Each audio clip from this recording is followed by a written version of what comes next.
Jamaica! Tune in to Cliff Views Online on March 20 from 10 a.m. to 1 p.m. as we broadcast from the University of the West Indies for World Water Day. This year's theme, Inclusivity and Equity, highlights the commitment to ensuring that every Jamaican has access to safe, reliable water. Representatives from Jamaica's major water agencies will be present to answer questions, share valuable information, and help you explore the many possibilities within the water industry. So tune in to Cliff Views Online. Ready to tackle that building project? Start right. Start here at H&L Rapid True Value for building supplies. The time by H&L Rapid True Value is Nationwide time, 5 o'clock. From the Nationwide News Network, comprehensive, incisive, tough. This is Nationwide at 5. Good afternoon, I'm Robeanne Williams. And I'm Mahiri Stewart. In Nationwide News at this hour, opposition spokesman on finance Julian Robinson says the government's revenue measures is damaging to the country's economy. Increasing the burden on ordinary Jamaicans, average Jamaicans, through higher taxes is not the right call at this time. He says a PNP government would use other methods to fund the current budgetary needs outside of raising new taxes. The more appropriate response in these circumstances, you push against the slowdown in the economy. You stimulate activity and create the conditions for the tax base to recover organically. Hurricane Melissa toll relief ends on April 1. Motorists in sections of Kingston concerned about the latest increase in gas prices. Government implementing the long-awaited National School Nutrition Policy NSNP. In news from the rest of the world, 50,000 public servants in Guyana to receive $100,000 cash grants. Iran's top leader vows to keep up attacks in first statement since appointment. In sports, West Indies collects over $500,000 from World Cup participation. And later in our broadcast, in our cover story at 5:35, gas prices went up by almost $5 today, Thursday. Petrojam says this is due to the impact of the ongoing U.S.-Israel war with Iran. We'll hear from President of the Jamaica Gasoline Retailers Association, Philip Chong. In the nation's business at 6:25, opposition spokesman on finance Julian Robinson made his contribution to the budget debate in the House of Representatives on Thursday. He says the opening contribution by Finance Minister Fayval Williams did not adequately address the catastrophe that was Hurricane Melissa. When I listened to the minister's presentation, it did not address the scale of the disaster we face. It read like a budget being business as usual. We'll get reactions from economist Keenan Faulkner and president of the Small Business Association of Jamaica, Garnet Reid. And at 7, it's the comments section with Shalois Michael and Mahiri Stewart. This evening, they're asking, what's your reaction to the latest increase in gas prices? Give us your comments by logging on to our Facebook page, Nationwide News Network, and by tweeting us at Nationwide Radio and message us on WhatsApp at 876-285-5693. You can also leave your comments on Instagram at Nationwide90FM. All these and more as we take you home on air on your mobile, Nationwide 90FM, RevoNews.ai, and on the Revo News app. It's available on Google Play and the App Store. This Thursday afternoon, it's Thursday, March 12, 2026.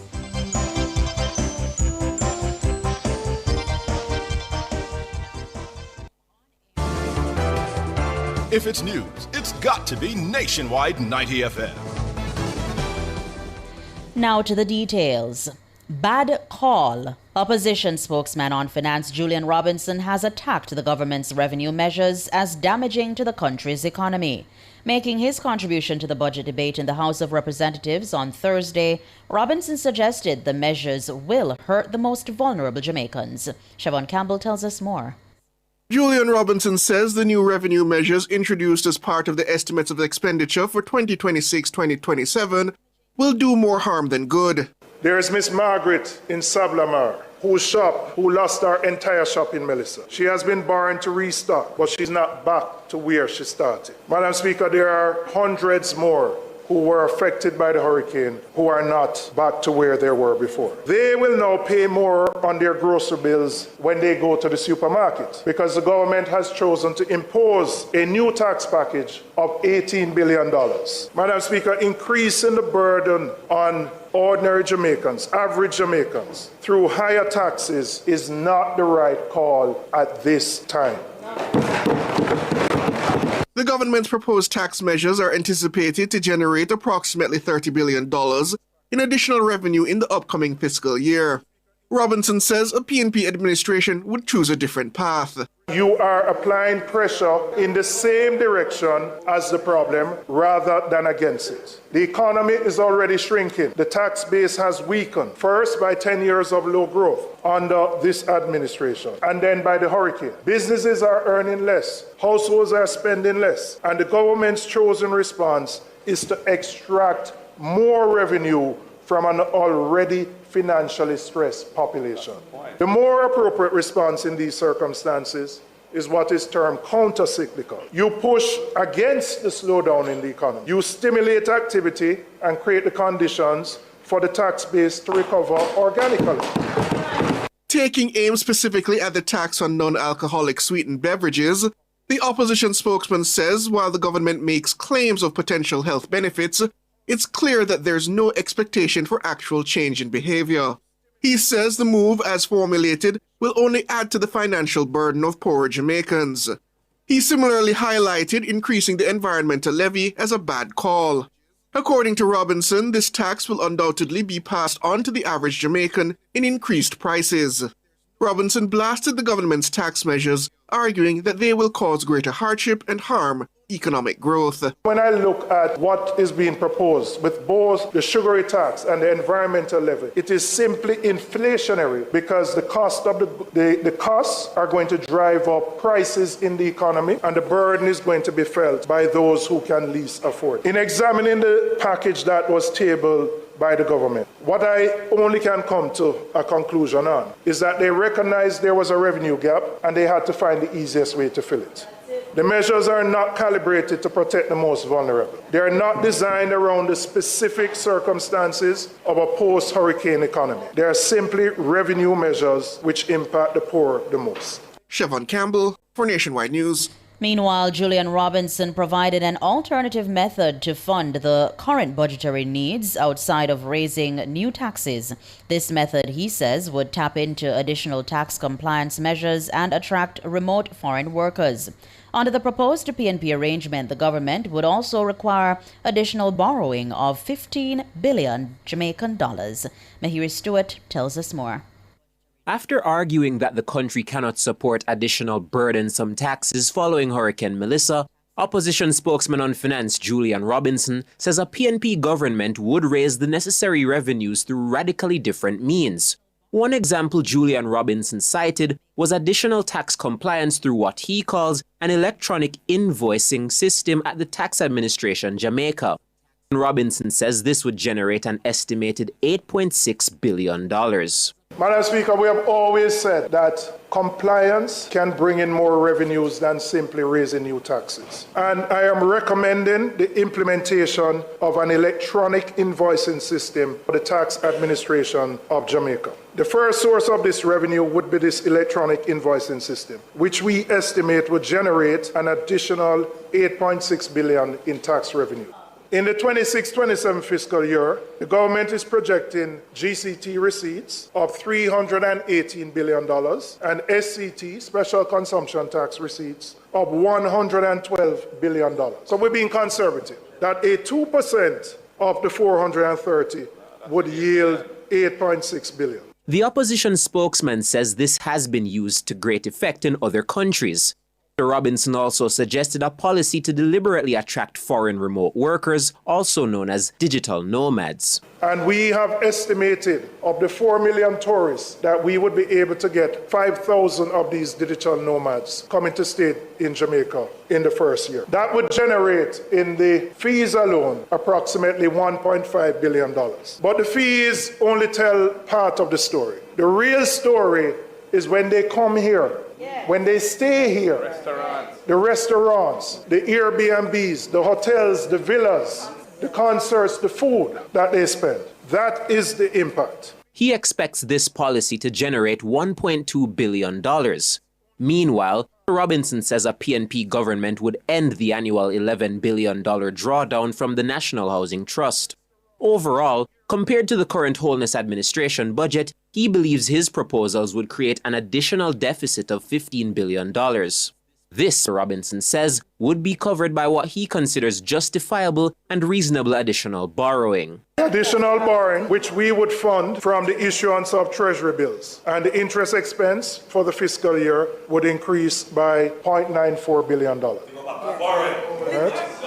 The additional borrowing would raise our projected debt to GDP ratio to approximately 66.14%, up from the projected 65.7%, a difference of 0.44 of 1%. Yes, there are hard choices, but in a hurricane where people are struggling and you have a choice, do you impose 18 billion taxes on people who are struggling, or you find a way to fund it, which does not impact your debt dynamics? Mahiri Stewart for Nationwide News.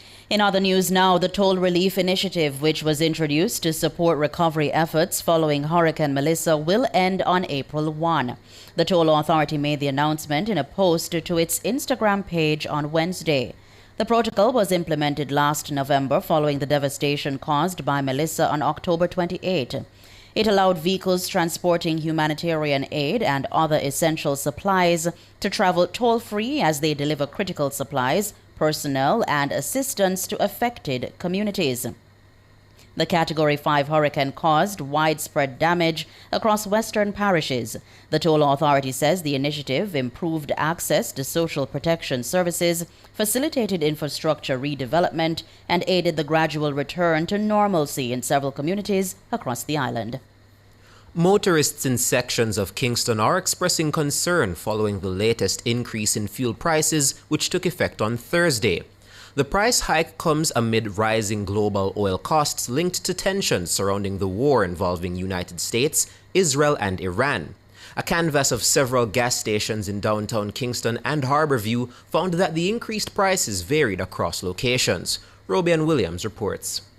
At the gas pumps, the price of 90-octane gasoline was as high as $238 per litre, while 87-octane gasoline was being sold for as much as $213 per litre. Motorists who spoke with our news team say the steady rise in fuel prices is placing additional pressure on their daily expenses. Normally $5 fill up my tank, I have 2 bar and can't fill my tank again. So more money right now for fill my bar right now, believe me. Even 3 weeks ago, so if I put $1,000 last week, it would go over the quarter tank. Now, when I put $1,000, it go up less than the quarter tank. It is what it is, you know. For the last 2 weeks, $6. Yes, $6 gone over the 2 weeks, but I don't really make it be a problem to me. I will have to use the gas. And you were telling me less driving? Yes, less idle driving. It's going to be worse than this. Come my son to work and come from far and him say, well, what will happen now? I say, my park him car and buy a little bike. Other motorists say they will continue seeking out gas stations where they get value for money. I have to go where I can save the dollar, because here at the gas station they have 2 gas stations by Harborview, and both of them are basically running the same, but down by Danny Marine, that one is affordable. That and the one at Rockford KFC is the same thing, but when you go to Water Street, that's the one down by Marcus Garvey there, so you're able to save $1 or 2. Sometimes it goes up so much. Suppose you have like say $8,000 to fill your tank. If you go to the gas stations that I'd mentioned before, chances are you're not going to get a full tank. I'm seeing that it's increased by $5 and sometimes more, and every gas station, them have them own different prices on it. So when them do them markup, this one of the cheapest me find. You understand? Because this is on the stretch, so this is where I buy gas. But it's not that bad still, but you know, it's still would have cheaper because I get more mileage. A pump attendant at one of the service stations says customers have been voicing their frustration since the adjustment took effect. People my ball them said all the woman said she park a vehicle and start at J2CC at bus straight because she can't afford gas price down. Wait to the sky. The woman say ball say Trump wicked, look how far Trump leave, and she leave at Jamaica and Trump back come a dip in a fare pocket. One of the people don't feel it, man. I'm sorry for them too. A good thing I'm not a vehicle, I walk foot. I walk foot myself. The increase follows the latest price update from state-owned refinery Petrojam. In its ex-refinery price release on Wednesday, Petrojam says fuel prices are rising due to the movements in the U.S. Gulf Coast market, which have been affected by ongoing geopolitical tensions. Petrojam says its pricing mechanism helped to mitigate the full impact of the increases, meaning the entire cost was not passed on to customers. But despite the mitigation measures, motorists say they are bracing for the continued rise in fuel prices. Robeanne Williams for Nationwide News. You're listening to Nationwide News at 5. More news after these.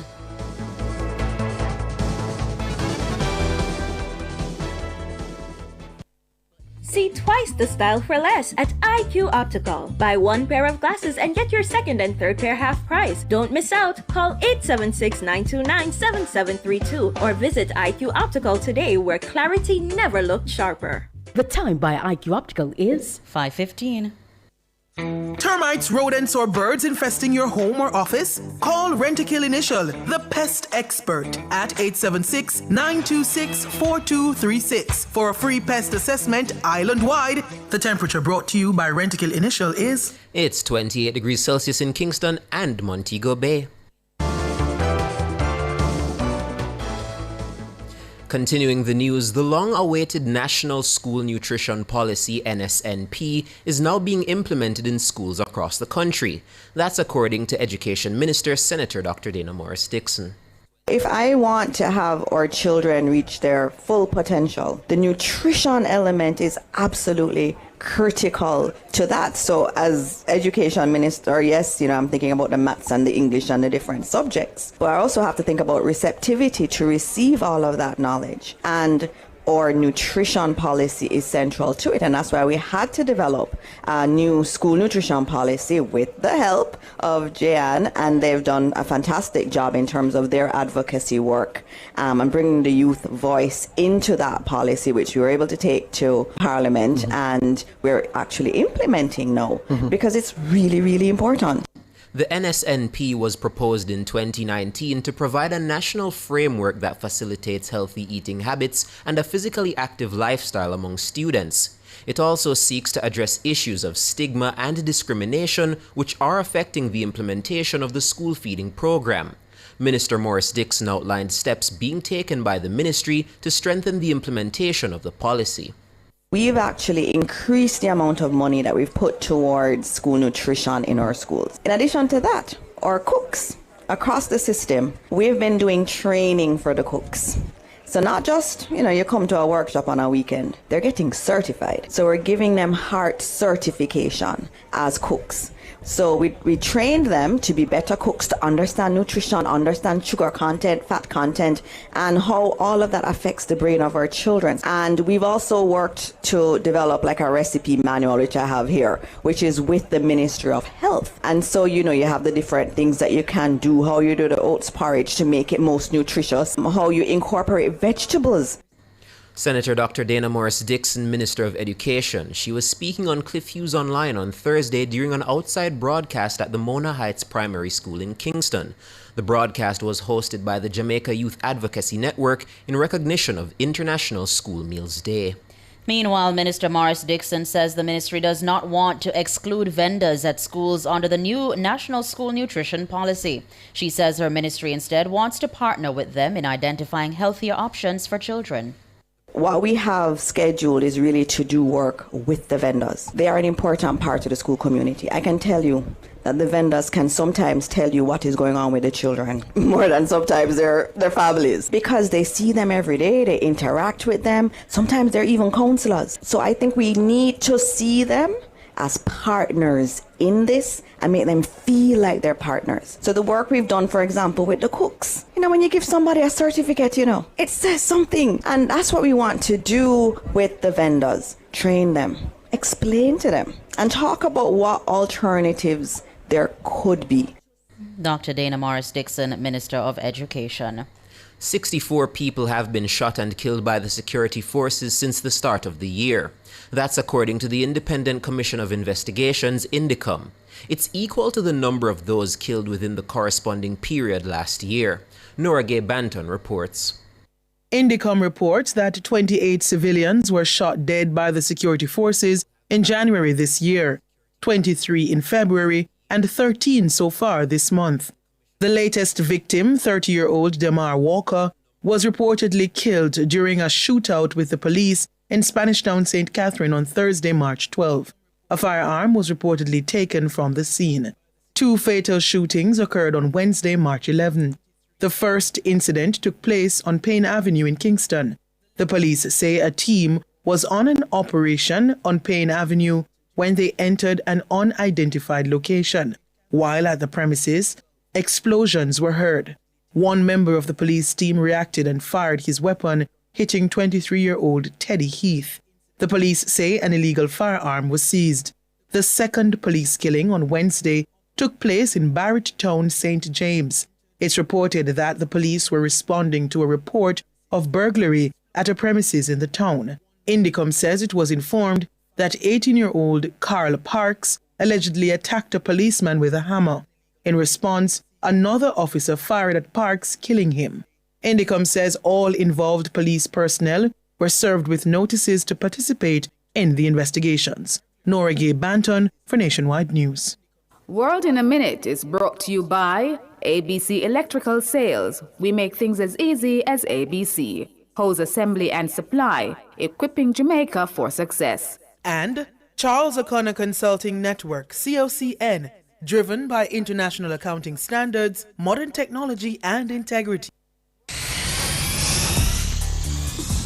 The World in a Minute. Guyana's Ministry of Finance has announced that 50,000 public servants are expected to be the first recipients of the government's $100,000 national cash grant. The recipients include teachers and members of the disciplined services. In a statement on Thursday, the ministry says the first payments are expected to be made by the end of next week. It marks the start of the latest round of cash grants announced in Guyana's budget 2026. The ministry says the first group of beneficiaries will be central government employees who already receive their salaries through bank accounts. Their pay date is set for Thursday, March 19. Iran's secretive new supreme leader has vowed to keep up attacks on Gulf Arab countries. He's also pledged to use the effective closure of the Strait of Hormuz as leverage against the United States and Israel. It's Mojtaba Khamenei's first public statement since he succeeded his father, who was killed in an Israeli strike.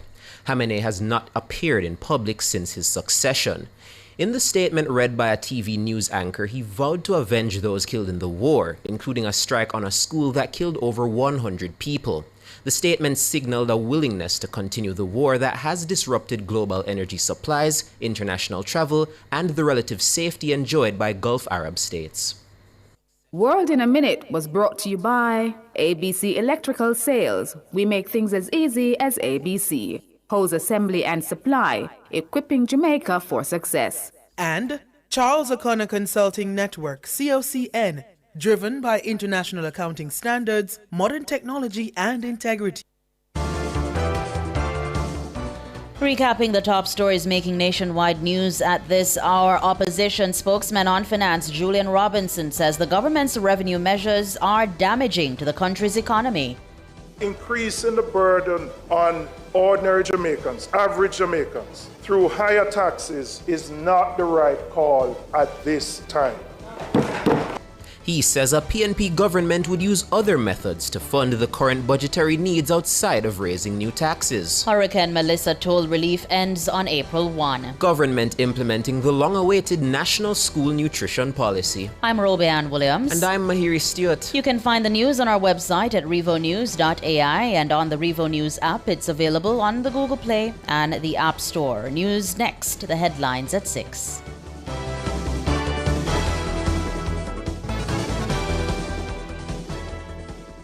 Unlock winnings, unlock value, unlock postpaid with Digicel. Sign up for your postpaid plan now, win $1 million. When you sign up and unlock postpaid with Digicel, you can win up to $1 million and more. Just sign up or switch to postpaid, upgrade or activate an add-on in the My Digicel app. Pay your bill in full on time and you can win an iPhone 17 Pro Max every week. A bill write-off up to $10 grand, a grand prize of $1 million. Unlock winnings with Digicel. Better connected. Authorized under Section 58 of the Betting, Gaming and Lotteries Act. Conditions apply. Promotion valid from February 6 to April 4.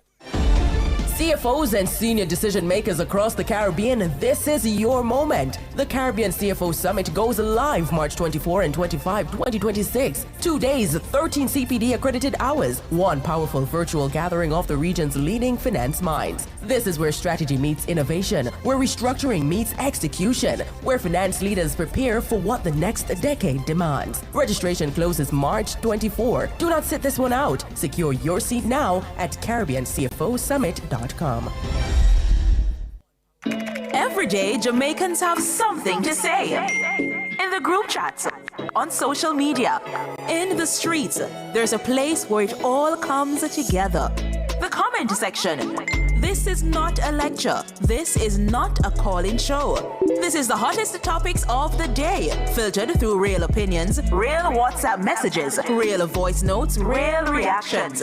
You agree, disagree, sound off, text it, voice note it, debate it. Comments section, Monday to Friday from 7 to 7:30 p.m. only on Nationwide 90 FM, the new revolution in media. Sports at 5 is brought to you by Total Tools. Total Tools, every tool, every trade.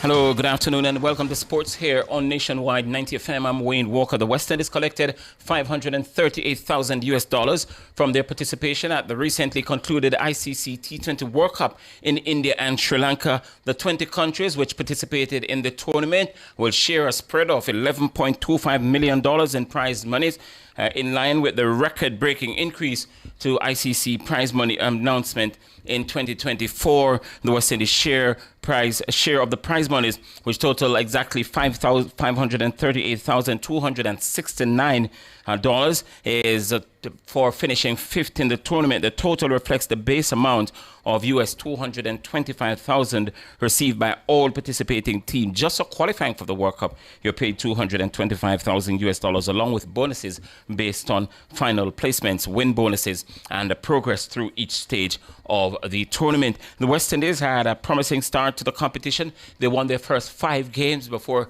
losing to South Africa in the group stage, and then losing also to the Indian team in the Super 8 of the tournament. India, who defeated New Zealand by 96 runs in the final on Sunday to defend their title, becoming the first team ever to retain the ICC T20 World Cup title. They took home the top prize of $2.6 million. The runners-up New Zealand picked up 1.4. South Africa earned $1 million for their third place finish, while England, who finished fourth, won $994,000. Pakistan, they earned just over $500,000. Zimbabwe took home a healthy $491,000, and the other team that made it to the Super 8, Sri Lanka, one of the co-hosts, picked up $475,000.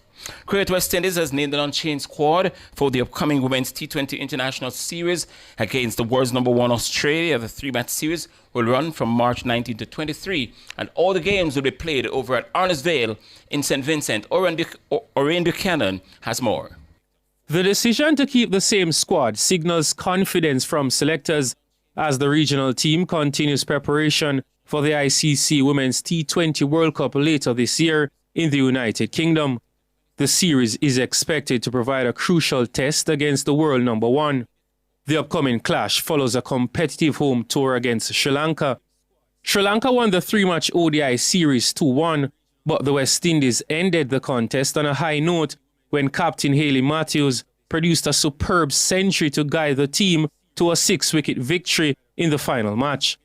The squad combines experience and emerging talent.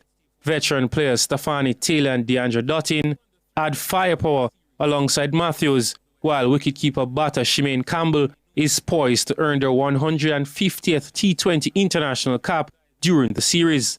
Young prospects Bonnie Brathwaite and Jazari Claxton also feature as the team looks to challenge Australia and build momentum in a crucial year of white ball cricket. Following the T20 series, both teams will travel to Warner Park in St. Kitts for a 3-match ODI contest. Orion Buchanan reporting for Nationwide Sports.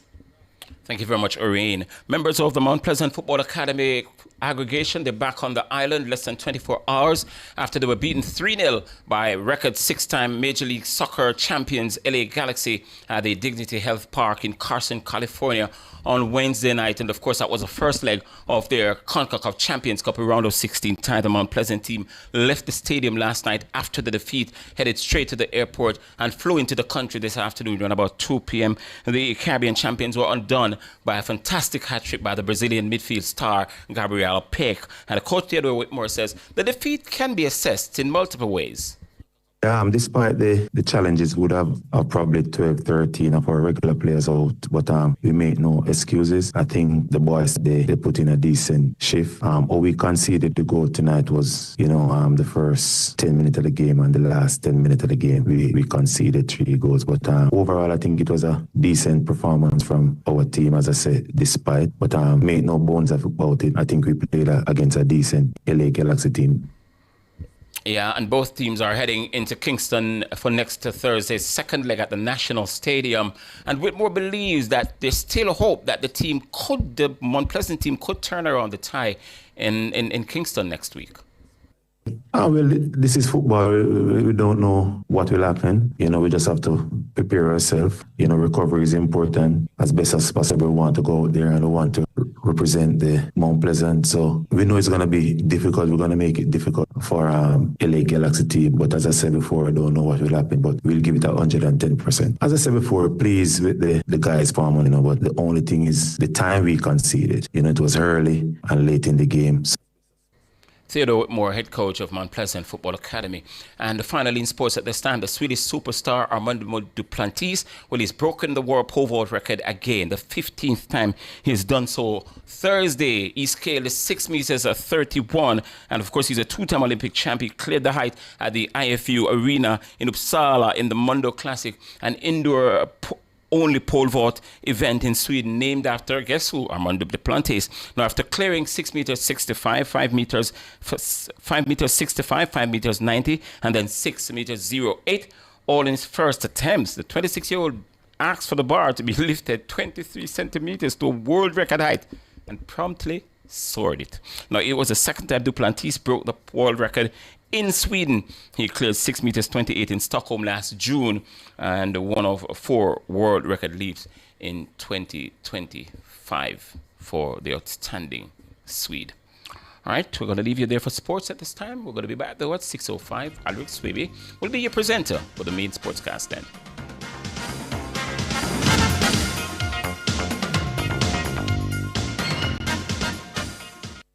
Sports at 5 was brought to you by Total Tools. Total Tools, every tool, every trade. For all your custom framing, printing, graphic design, and purchase of art, Make It Frame Art Jamaica Limited, serving you for over 40 years. The time by Frame Art Jamaica is 5:32. Every day, Rosie has a glass of fruit drink with breakfast, an energy drink on the way to work, a flavored water with lunch, and 2 glasses of soda with dinner, which adds up to more than 50 teaspoons of sugar a day. And all that extra sugar could bring on obesity. Are we drinking ourselves sick? 71% of Jamaicans support attacks on sugary drinks. Help tackle obesity and protect our children's future. A message from the Heart Foundation of Jamaica. Remember the first time, the first glance, the first touch. This Easter weekend, rediscover that feeling at Couples Resorts. Escape to a couples-only all-inclusive paradise with gourmet dine-in, premium cocktails, and unforgettable ocean views, all included. Jamaican residents can celebrate your Easter escape with exclusive rates from $405 USD per night, valid through April 30th. Visit couples.com/residents. Couples Resorts, like the first time, every time. As a taxi man, every mickle make a muckle. I see him way so, BCIC Easy Pay stay. Having 11 months to pay my car and home insurance, little by little, puts me at ease. Exactly. With my type of business, we don't have to fret about pay a big money, yet always covered. Get as much as 11 months to pay your car and home insurance while enjoying 100% coverage with BCIC Easy Pay.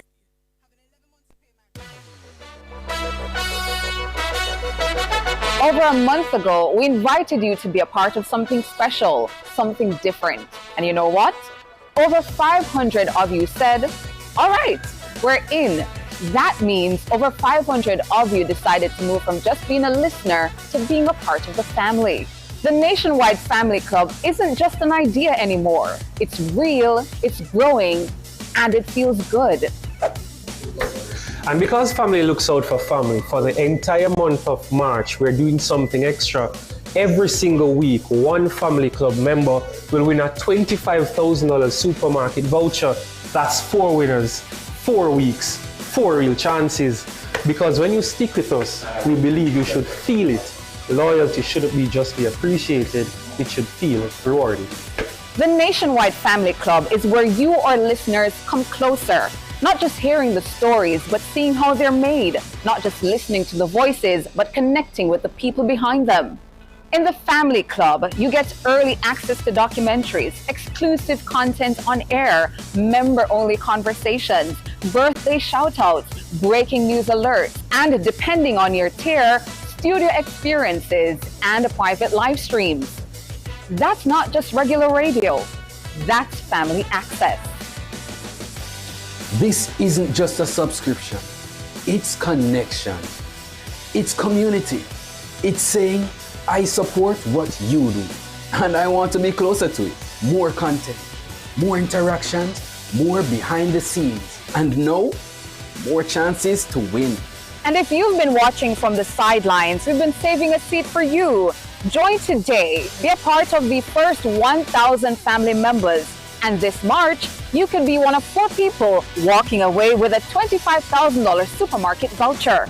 Go to patreon.com/Nationwide News Network, the Nationwide Family Club, closer than radio, stronger than ever, and growing with you, our family.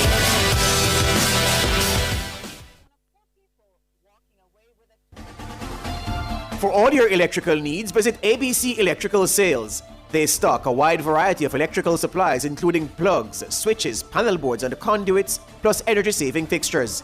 ABC Electrical Sales stocks brands like GE, Siemens, Philips, Cutler Hammer, and Allen Bradley. They also offer free island-wide delivery just to suit your needs. Visit them at Shop 8, Hagley Park Plaza, Kingston 10, or call 876-754-3714-5 or 876-754-3825-8. ABC Electrical Sales, for a better choice in the electrical business. Cover Story is brought to you by Multilink. Roll with control. Use Multilink. Safe, fast, and accepted in more locations. Multilink.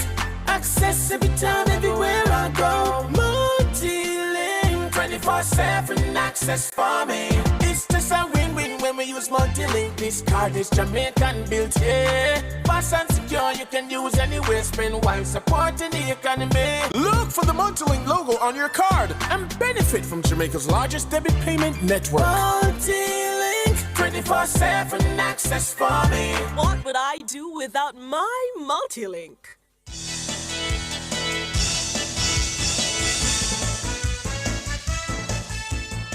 Good afternoon. Thank you so very much for sticking and staying with us right here inside Must Listen Radio. It's Nationwide at 5. It's a Thursday, and of course, I'm your host, Tyrone Reed. If you are just joining us, welcome to Nationwide at 5 on the 90 FM band, 90.3, 90.5, 90.7, and of course, 90.9. If you're over there on YouTube, welcome to you as well.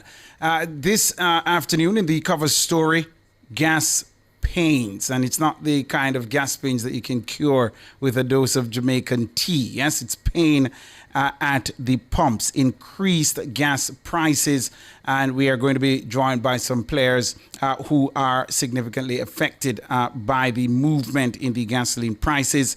As we've been reporting, gas prices increased by almost $5 effective today, Thursday, as fuel prices continue to climb due to the impact of the U.S.-Israel war with Iran. That's according to the state-owned oil refinery Petrojam. In its latest ex-refinery price update on Wednesday, Petrojam said that the increase is based on movements in the U.S. Gulf Coast.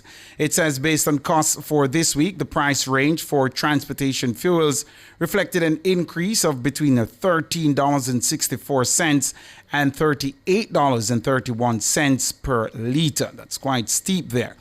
By way of contrast, on March 5, Petrojam reported that the U.S. Gulf Coast price range for transportation fuels reflected an increase of between $8.45 and $12.66 per litre. Well, according to Petrojam, its pricing mechanism mitigated the full impact of these prices. And we're going to talk about Petrojam's pricing mechanism in a little while. Therefore, the state-owned oil refinery says the full price increases have not been passed on to motorists. So what Petrojam is saying to you, it could be worse, yeah?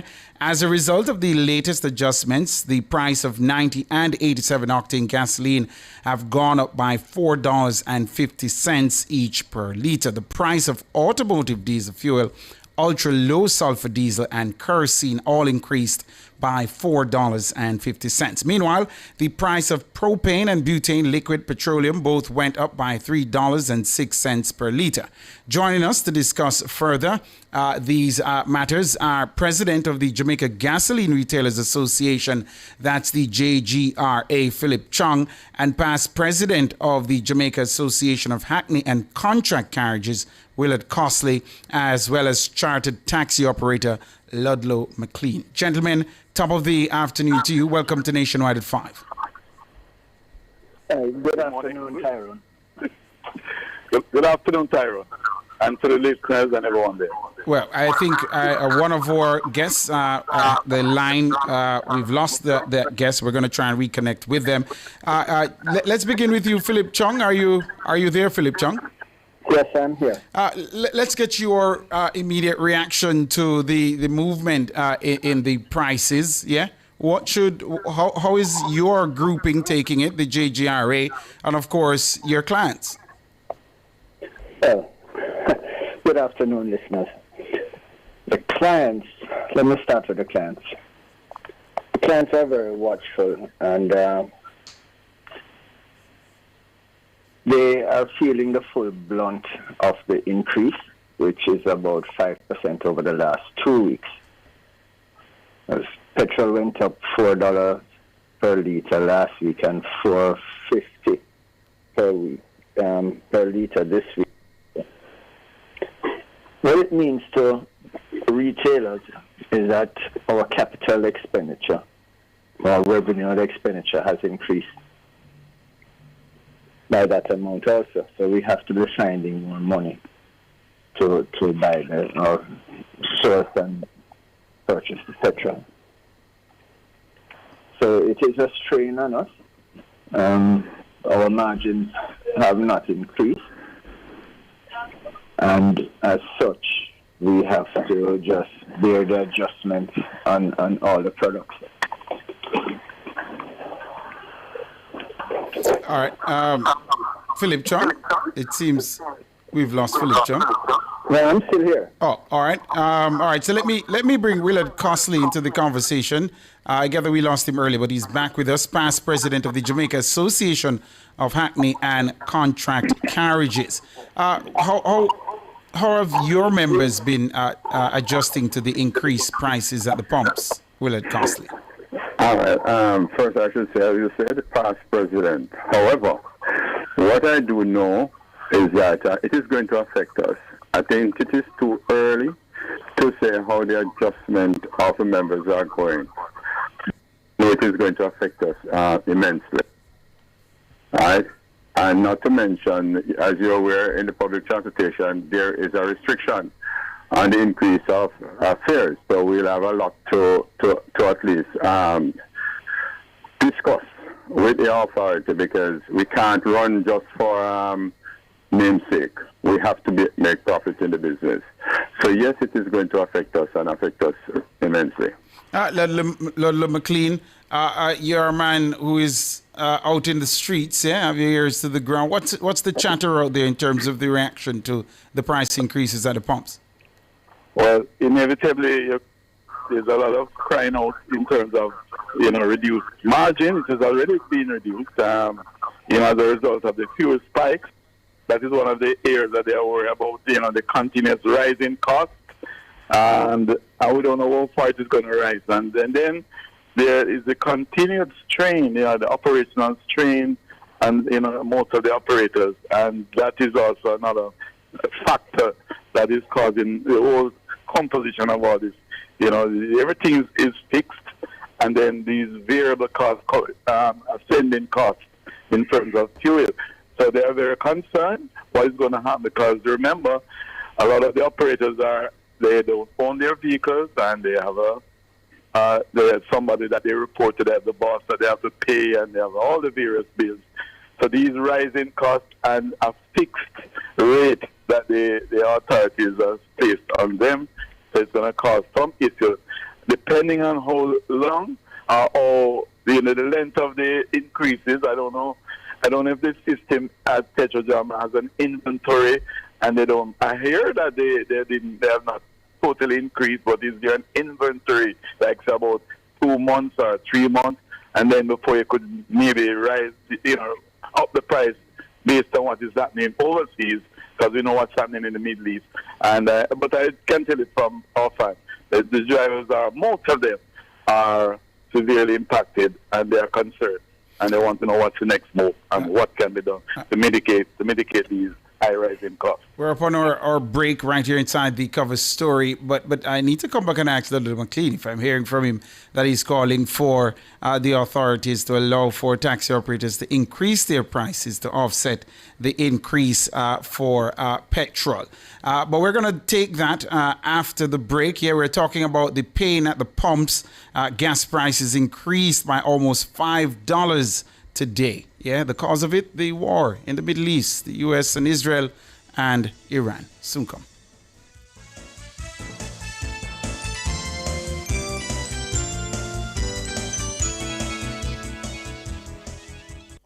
Order Pizza Hut online at pizzahutjamaica.com or through WhatsApp at 876-837-4488. Pizza Hut, now that's delivery. The time by Pizza Hut is 5:46.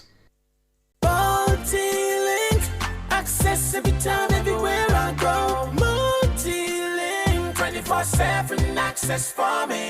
It's just a win-win when we use Multi-link. This card is Jamaican built, yeah. Fast and secure, you can use anywhere, spend while supporting the economy. Look for the Multi-link logo on your card and benefit from Jamaica's largest debit payment network. Multi-link, 24/7 access for me. What would I do without my Multi-link? Every day, Rosie has a glass of fruit drink with breakfast, an energy drink on the way to work, a flavored water with lunch, and 2 glasses of soda with dinner, which adds up to more than 50 teaspoons of sugar a day.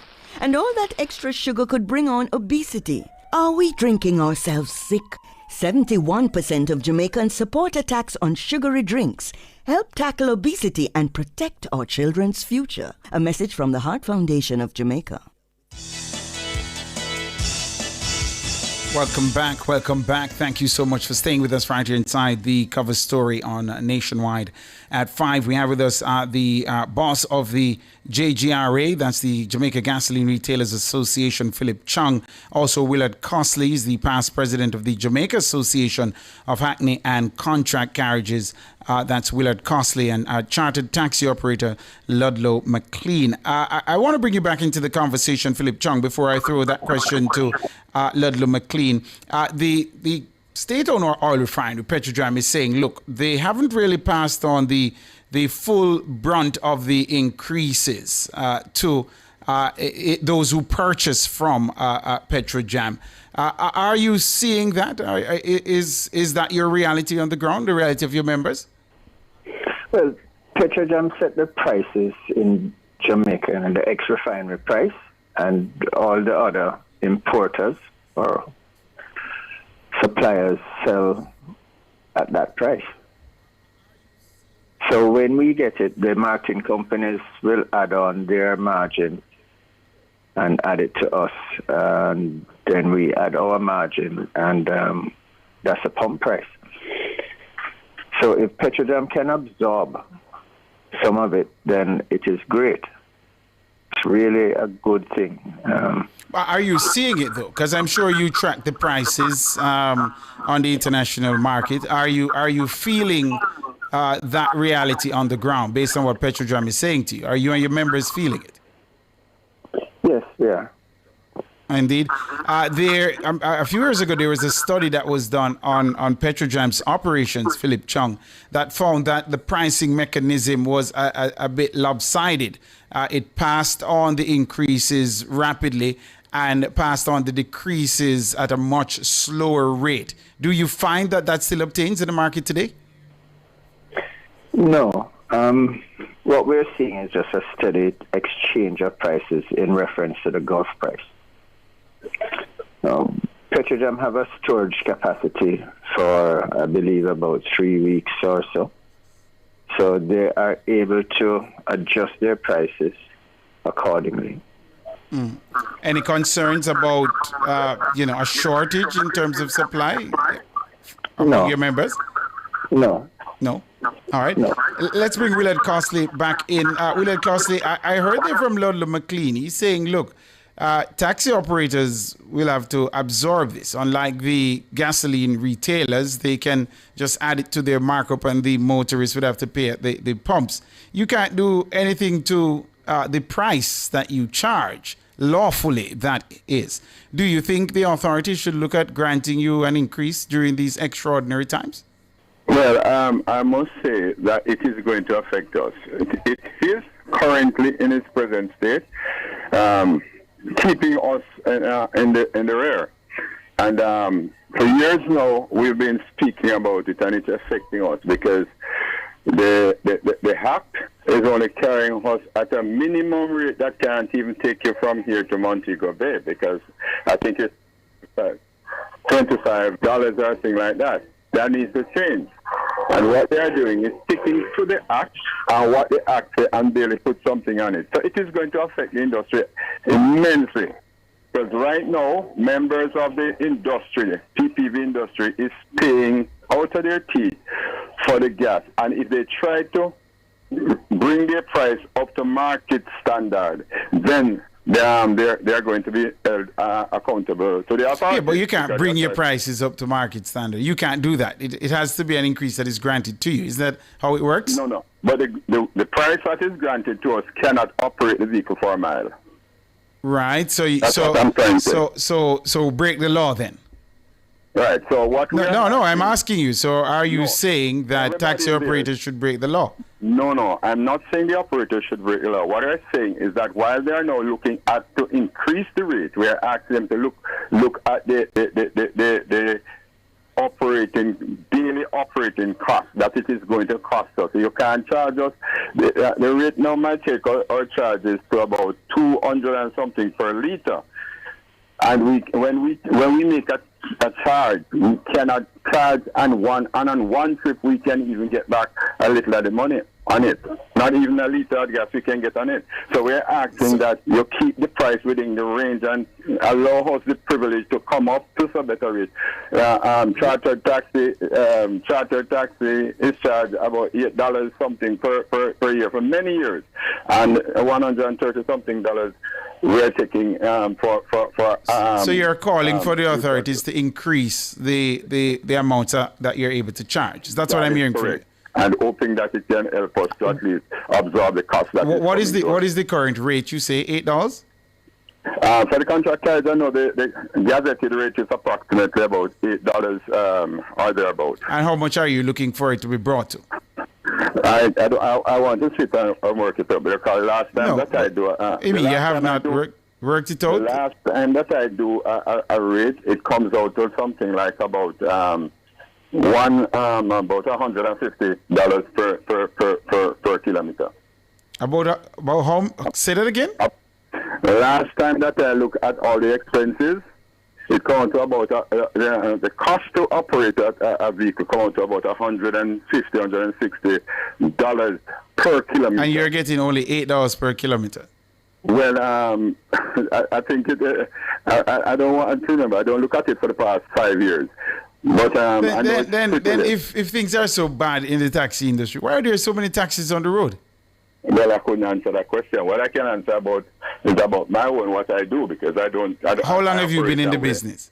I'm in the business for 20 odd years now. My operation. And you have not left, which means things are good then, man.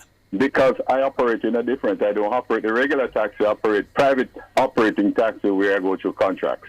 Well, all right. Let's bring Ludlow McLean in. Ludlow McLean, are you also calling for an increase in the rates for you to be able to survive through what might be we don't know, but it could be a war that takes some time? That's what I was saying. It varies because if the war continues, you're going to have these extra finer prices and increases over a projected period of time. And I was asking if there's any transparency in terms of what the inventory levels are at Petrojam so that they cannot just send up the costs immediately as you hear these gold preference prices. But I'm telling you, Tyrone, it will severely erode any gains that they operate. It's already minimal, and it's going to erode the gains that they already make. Remember, Tyrone. So you're calling for an increase in the short term, an emergency kind of increase for taxi operators? Right. Because there are other charges, Tyrone. Remember, those who operate outside of this, who are what you call it, not in the formal system, they're not legal operators. Things like that is different from them. Because they don't have road license to contend with and all of that, but they can always operate. But the man who is playing by the rules is getting shafted. Is getting shafted. You remember, and then you have the apps on there, the system, and they are getting away with whatever you call it, and it's compound. It's really causing a problem. Philip Chung, are there any? Let me bring Philip Chung. By the way, hold on a second, Tyrone. Go ahead. Some of the plates, some of the operators are contemplating turning in their red plates because they say they can't operate. They might as well they go the other way.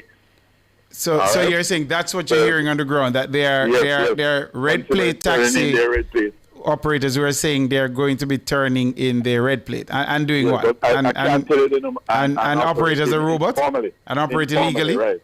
I use the word informally. Certainly you're discouraging them from breaking the law, Ludlow. I'm not encouraging them, but I'm saying these are some of the what are they're saying.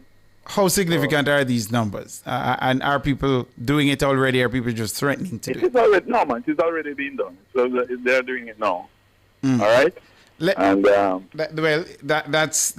something to note there, and we'll watch that one. Philip Chung, are you still with us? Yes, sir. Philip Chung, are there any concerns among your members that, look, Jamaicans might say, look, can't afford it with the struggles in the economy and everything else, I'm going to just park my car and take the bus. Are you concerned that some of your members may see a reduction in terms of the number of people who are purchasing gasoline at the pumps? Our volumes might decrease, subject to the cost of the petrol, but we've been there already. We've been there before. And when I say we, the country has been there before. The prices of the barrel of gas has gone over $100 before. Mm-hmm.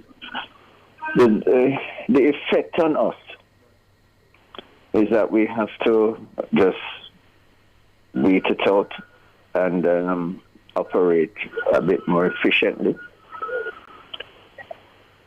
It will affect our bottom line if it increases much more. Mm. You're not concerned to the point of closures, like there be gas stations that are going out of business. We're not there yet, are we? No, we're not there yet. And we will implore the consumers to be prudent also. Our customers to be more prudent because, we're all feeling it. And there's nothing much that you can do in terms of Petrojam is absorbing some of the blow. Can the JGRA and its members absorb some of the blow as well? No, we are operating on a thin margin. Very thin. How thin is the margin? Remind us. Thin. It's somewhere around. No, but people might say, look, poor people don't open gas stations. You guys are doing well. How thin can the margin be? we appear to be doing well. There are some stations that are doing very well, and there are some that are very marginal. Right? When you look at the smaller sites, they're very, very marginal. Right? Yet the expense, it remains similar. For example, there's a JPS, there is the cost of operating, there's staff and everything. So your expense are there, they're consistent. So gas stations not doing good business is what you're saying? Not that good, no. No, not but again, the same question I'll put to you. We see gas stations going up. A number of gas stations are out there. If it's such bad business, how is it that you have so many members? No, that is a trick question, and I will answer it this way. The local market is growing. Meaning more and more cars are coming into the country? No, the local marketers, the local, there's more... Oh, local marketers, okay. Instead of multinationals. Yes. Yeah, the local markets are growing.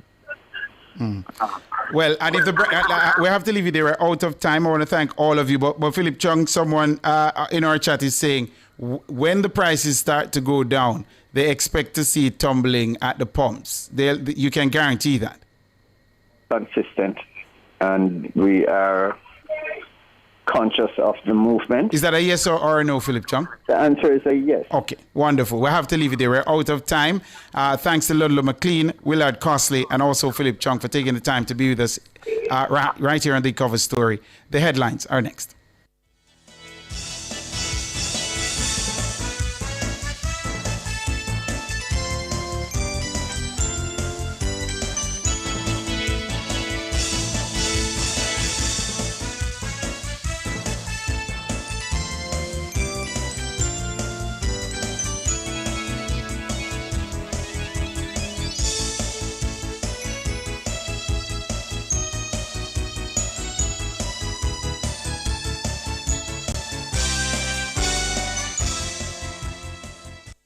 Cover Story was brought to you by Multilink. Roll with control. Use Multilink. Safe, fast, and accepted in more locations. The time brought to you by Guardian Life. Live secure, live easy is... 6:01.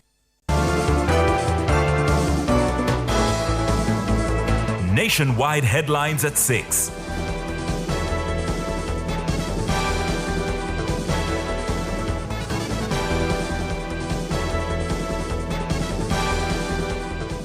Good evening with the headlines at 6. I'm Shalois Michael. Opposition spokesman on finance Julian Robinson has attacked the government's revenue measures as damaging to the country's economy. Making his contribution to the budget debate in the House of Representatives on Thursday, Robinson suggested the measures will hurt the most vulnerable Jamaicans. There is Miss Margaret in Sablamar, who lost her entire shop in Melissa. She has been borrowing to restock, but she's not back to where she started. Madam Speaker, there are hundreds more who were affected by the hurricane who are not back to where they were before. They will now pay more on their grocery bills when they go to the supermarket because the government has chosen to impose a new tax package of $18 billion. Madam Speaker, increasing the burden on ordinary Jamaicans, average Jamaicans, through higher taxes is not the right call at this time. The government's proposed tax measures are anticipated to generate approximately $30 billion in additional revenue in the upcoming fiscal year. Robinson says a PNP administration would choose a different path. You are applying pressure in the same direction as the problem rather than against it. The economy is already shrinking. The tax base has weakened, first by 10 years of low growth under this administration, and then by the hurricane. Businesses are earning less, households are spending less, and the government's chosen response is to extract more revenue from an already financially stressed population. The more appropriate response in these circumstances is what is termed counter-cyclical. You push against the slowdown in the economy. You stimulate activity and create the conditions for the tax base to recover organically. Meanwhile, Robinson provided an alternative method to fund the current budgetary needs outside of raising new taxes. One example he cited was additional tax compliance through what he calls an electronic invoicing system at Tax Administration Jamaica.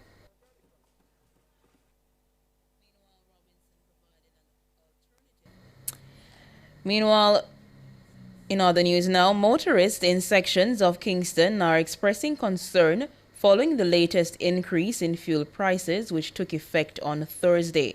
At the gas pumps, the price of 90-octane gasoline was as high as $238 per liter, while 87-octane gasoline was being sold for as much as $213 per liter.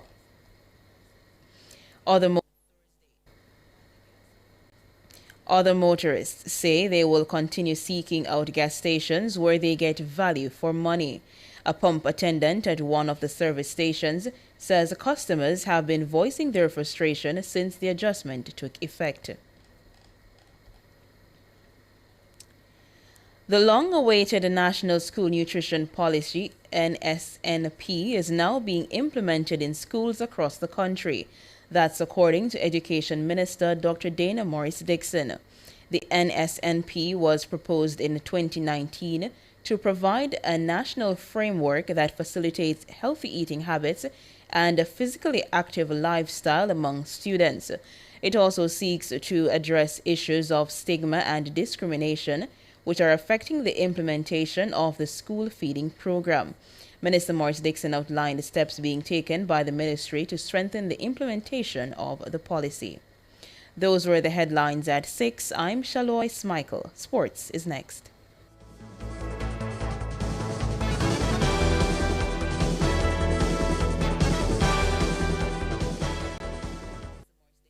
Hey folks, thanks for your patience. We'll be taking off very shortly. Should be wheels up in about 40 minutes. And due to a bumpy ride, snacks and beverage service has been suspended. AC has given us some trouble. Sorry, folks. And Wi-Fi is out. And so is the entertainment. Yeah, I'm sorry about the smell, folks. We are aware. I know. Just one more quick note. We are going to have to deplane. Come on! We're like the plane ride that isn't a nightmare. CG United Insurance. Good like that. Whether you're buying your very first home, purchasing a more spacious home, or securing an investment property, a JMMB Bank mortgage gives you the confidence to take the next step. Enjoy low interest rates, competitive processing fees, a 1-month payment holiday available upon request, and exclusive merchant partner discounts to help you get move-in ready. Your dream deserves the right support. JMMB Bank Mortgage. You can do this. We can help. Speak with a mortgage specialist today at 876-998-JMMB or visit jmmb.com. Conditions apply. If you love the vibes, the laughs, and the real talk, then you're one of us.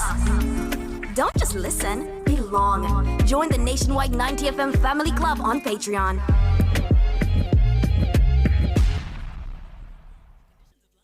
Jamaica! Tune in to Cliff Views Online on March 20 from 10 a.m. to 1 p.m. as we broadcast from the University of the West Indies for World Water Day. This year's theme, Inclusivity and Equity, highlights the commitment to ensuring that every Jamaican has access to safe, reliable water. Representatives from Jamaica's major water agencies will be present to answer questions, share valuable information, and help you explore the many possibilities within the water industry. So tune in to Cliff Views Online for World Water Day celebration, Inclusivity and Equity. Catch the live stream on our YouTube channel at Nationwide 90 FM Live 2, or keep your station locked to Nationwide 90 FM, the new revolution in media. This broadcast is brought to you by the Ministry of Water, Environment and Climate Change. Every day, Jamaicans have something to say. In the group chats, on social media, in the streets, there's a place where it all comes together. The comment section. This is not a lecture. This is not a call-in show. This is the hottest topics of the day, filtered through real opinions, real WhatsApp messages, real voice notes, real reactions. You agree, disagree, sound off, text it, voice note it, debate it. Comments section, Monday to Friday from 7 to 7:30 p.m. only on Nationwide 90 FM, the new revolution in media.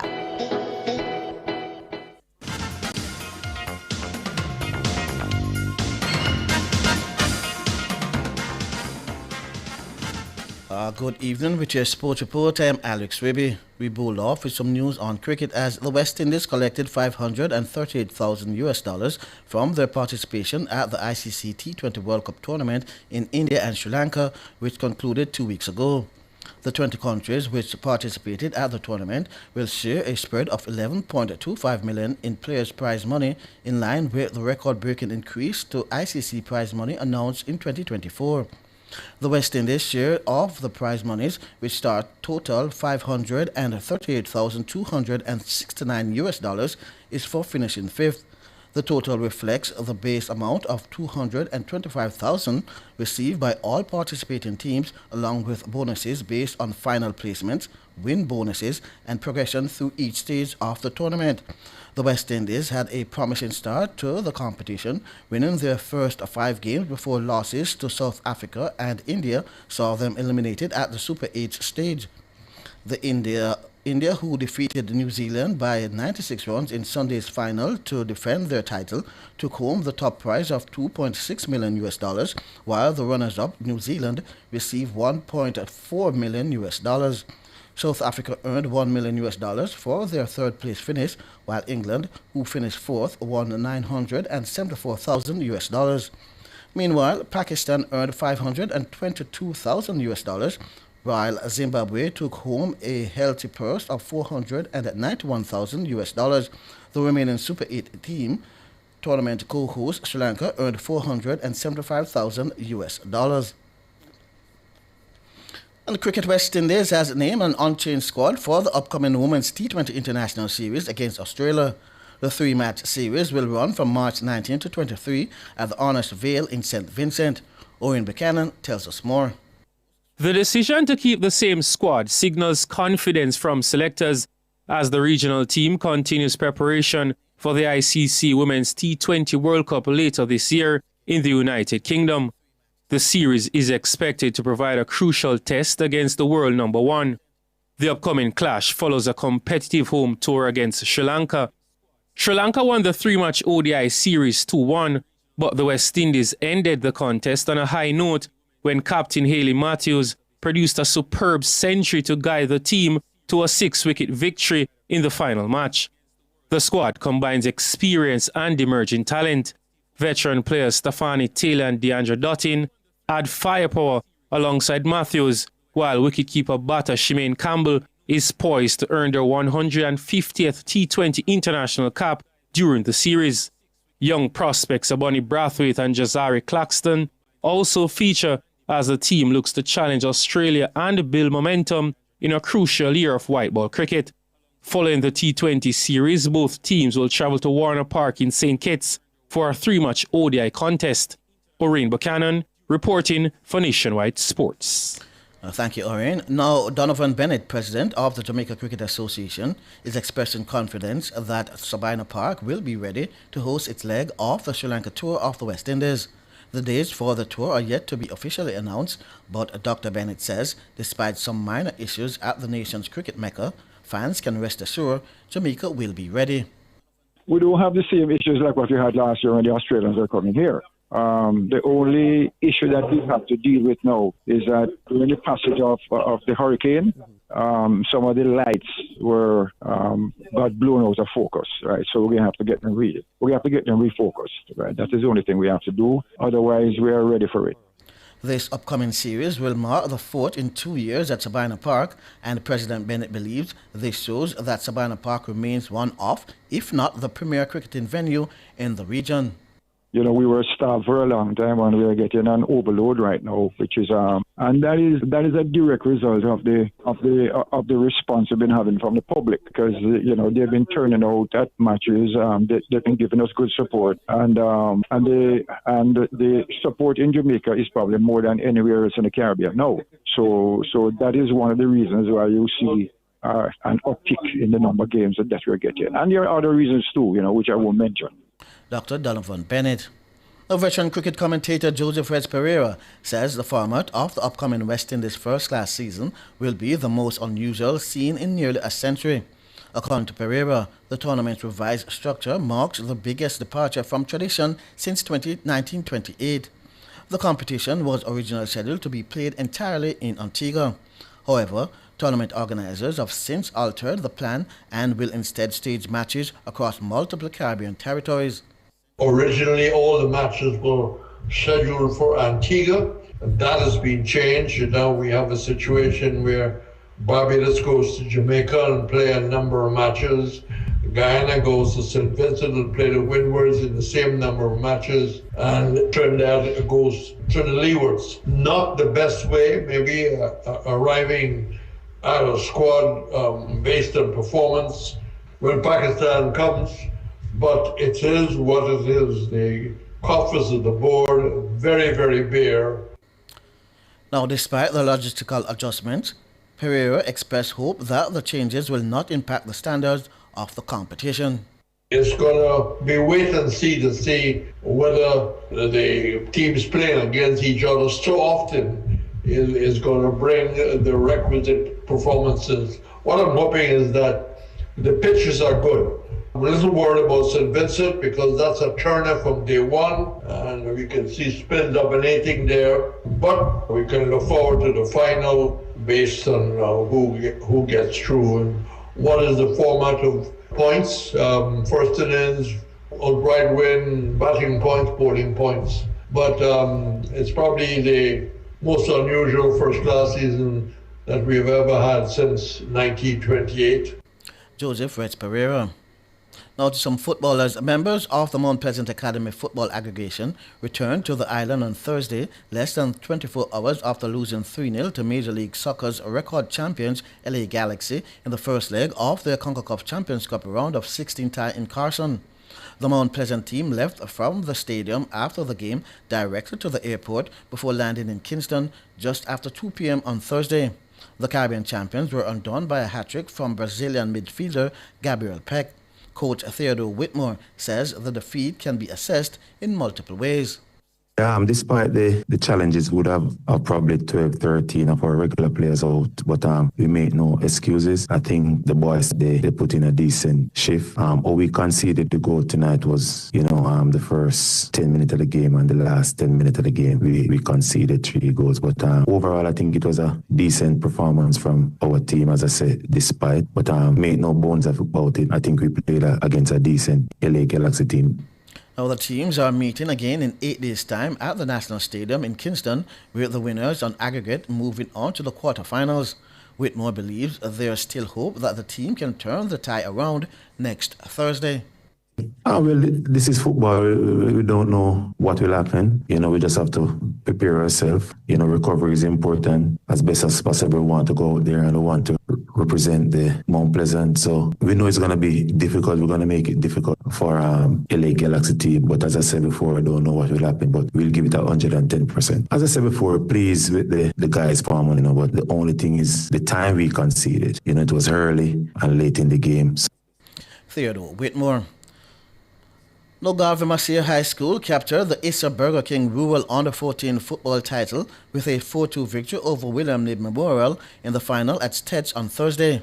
Garvey Macier set the tone early thanks to a brilliant double from Kirk Clark, who struck in the 6th and 10th minute to give his team a quick 2-0 advantage.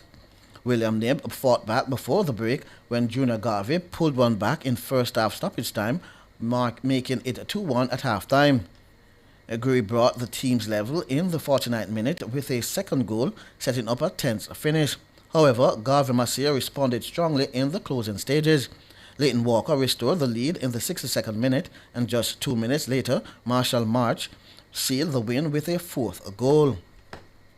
Now to some track and field, as Sweden's Armand Duplantis broke his own pole vault world record for the 15th time on Thursday with a jump of 6.31 meters. The two-time Olympic gold champion cleared the height at the Mondu Classic, an indoor pole vault-only event in Sweden named after him. After clearing 5.65 meters, 5.90 meters, and then 6.08 meters, all on his first attempts, the 26-year-old asked for the bar to be lifted 23 centimeters to a world record height and then promptly soared over. It was the second time Duplantis has broken the world record in Sweden. He cleared 6.28 meters in Stockholm last June, one of 4 world record leaps in 20 2025. And finally, in tennis, Britain's Jack Draper produced a superb fight back to beat Novak Djokovic and reach the quarterfinals of the ATP tournament in Indian Wells in California. Defending champion Draper regrouped impressively to beat 24-time Grand Slam champion Djokovic 4-6, 6-4, 7-6 in 2 hours and 35 minutes. Djokovic, a 5-time winner at Indian Wells, had beaten Draper in the only previous meeting between them at Wimbledon in 2021. Djokovic was playing his first tournament since reaching the final of the Australian Open in January. I'm Alex Ribby, and that's your sports.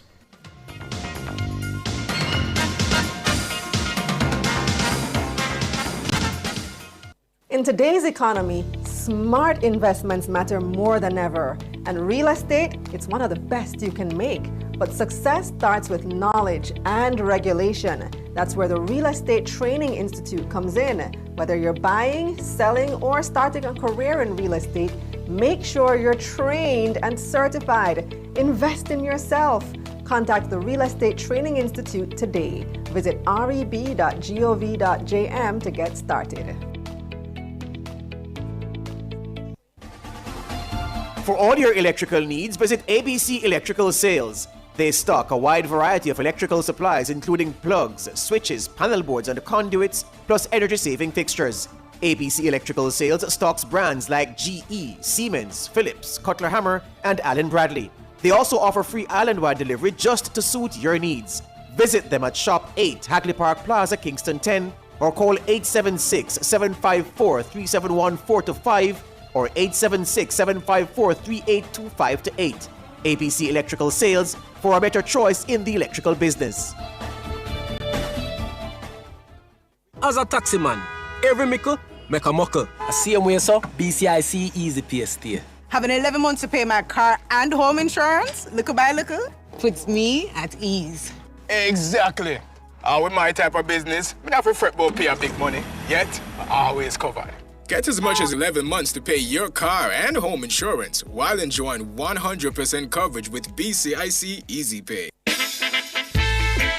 If you've ever called in, shared your story, or got help on this show, then you're already family. Now make it official. Join the nationwide 90FM Family Club today on Patreon.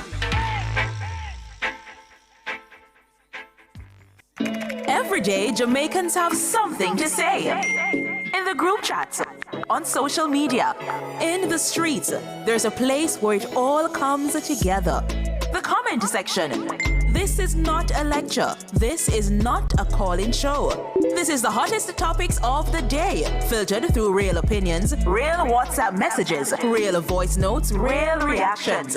You agree, disagree, sound off, text it, voice note it, debate it.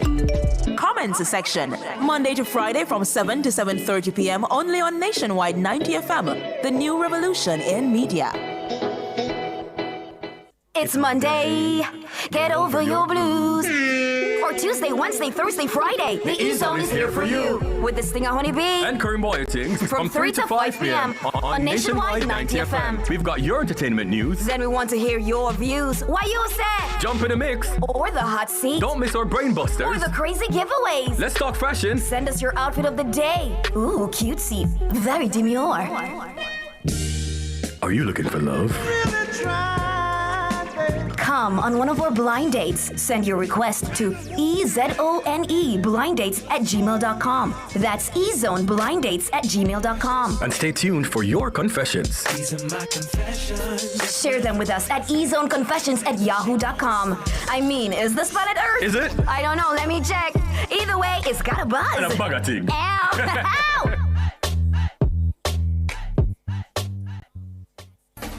What's everyone talking about? It's Front Page in This Morning. Get the issue of the day this and every weekday morning at 7:20 a.m. on Front Page. This Morning. Morning radio the right way. Front Page is brought to you by ABC Electrical for a better choice in the electrical business.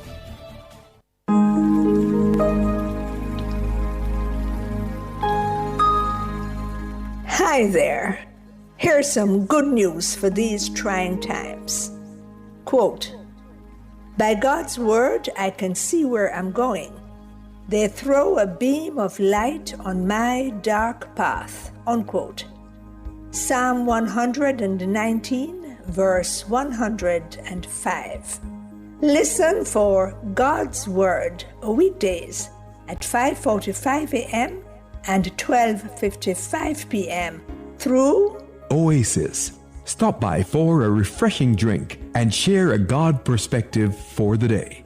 Oasis. Weekdays 5:45 a.m. and 12:55 p.m. right here on Nationwide, a revolution in media.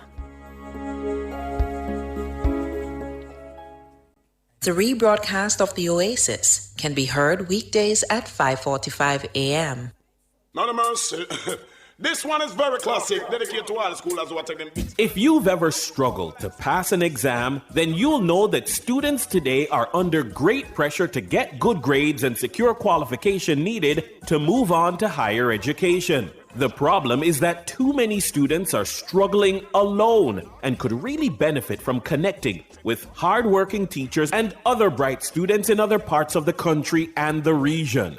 Join me, Dennis Brooks, this and every Friday evening from 8 to 9, with a repeat on Saturday morning from 8 to 9. For the A-Team, a study group on radio, my team of teachers, students, and experts will break down the syllabus, giving you information, tips, and past paper questions that will help you get top grades in your upcoming exams. Follow us on Facebook Live and on Twitter and be a part of the community. It's the A-Team. Fridays at 8 p.m. with a repeat at 8 o'clock on Saturday morning. It's your free extra class on radio and social media. And it's right here on Nationwide 90 FM, the revolution in media.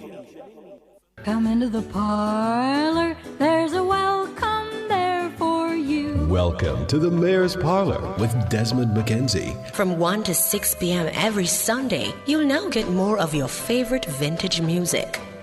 Put your head on my shoulder. Nationwide 90 FM will transform your Sunday into a musical time machine that will take you way back. Come with me. Let's go back in time. This magic moment. Journey into yesteryear with Desmond McKenzie in the Mayor's Parlor. I've got the music to jog your memory and make you smile. Put your sweet lips a little closer to the phone. Sit back, relax, and enjoy the best in vintage music. Come into the Mayor's Parlor every Sunday between 1 and 6 p.m.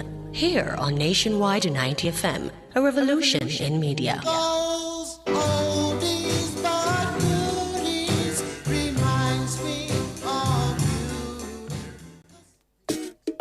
It's the weekend and the youth are taking over the airwaves. Yes, we are the new voices and faces of the Talk Up You radio show. The voice of the Jamaican youth right here on Nationwide 90 FM. After a busy week of work and school, come unwind with Jamaica's #1 youth radio show. We're bringing you entertainment, fun facts, and staying true to youth development and advocacy. Catch the action each and every Saturday as we roll out buzzy segments. What say you? Youth for chat, life skills, global connect, and Bust the Youth. That's the Talk Up Youth radio show. Saturdays 11 a.m. to 1 p.m. on Nationwide 90 FM. Talk Up Youth, Miss Effie. Talk Up Youth. Don't miss it.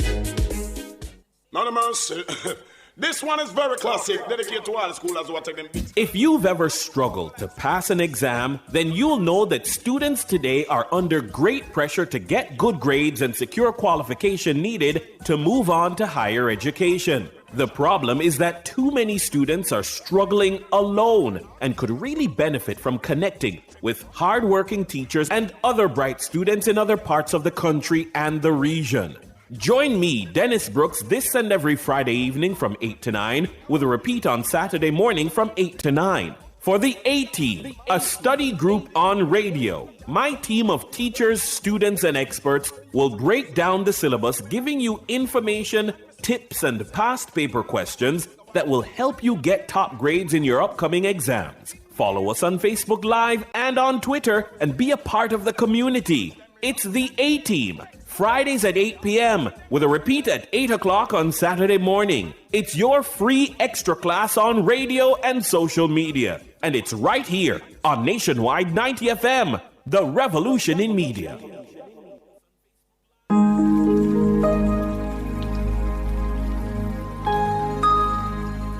Hi there. Here's some good news for these trying times.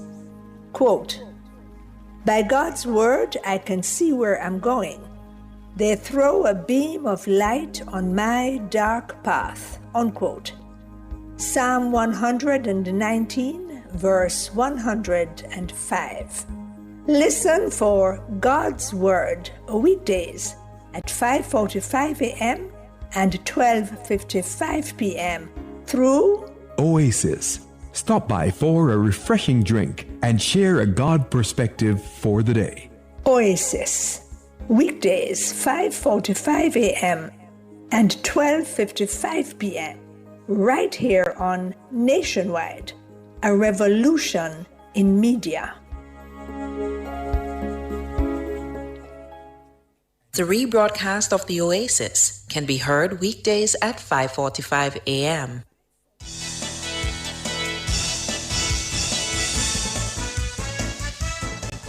Welcome back. Top of the evening to you. You're still live inside Nationwide at 5. I'm Tyrone Reed. And I'm Siobhan Campbell.